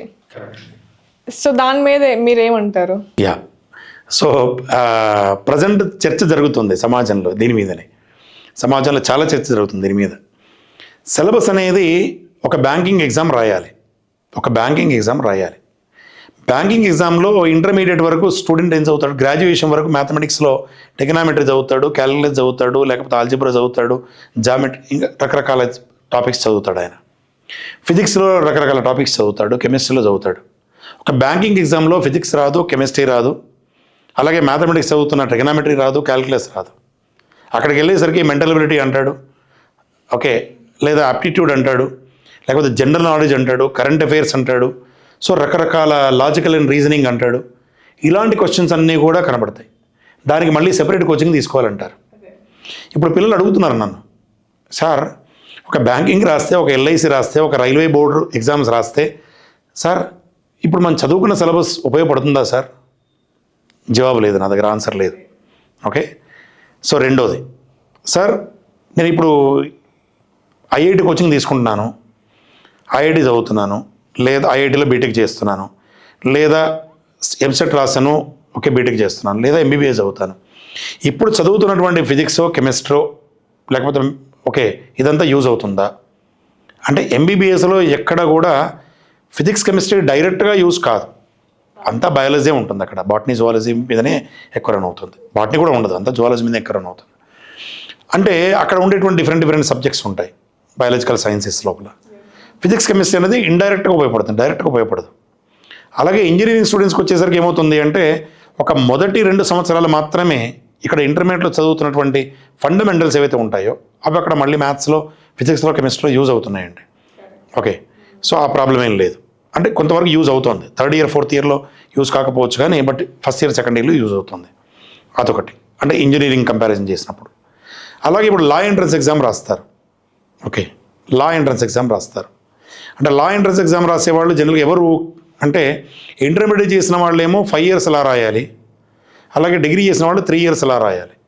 అంటే ఈ లా రాసేటువంటి ఎంట్రన్స్ ఎగ్జామినేషన్ అంతా కూడా ఇంటర్మీడియట్ సిలబస్కి రిలేటెడ్గా ఉంటుందంటే, ఇప్పుడు ఎంపీసీ చదువుతున్న వాళ్ళు లా రాస్తే అసలు సిలబస్తో సంబంధమే లేదు, బైపీసీ చేసిన వాళ్ళు లా రాస్తే సంబంధం లేదు, అలాగే ఎంఈసీ చేసిన వాళ్ళు లా రాస్తే కొంతవరకు సంబంధం ఉంది.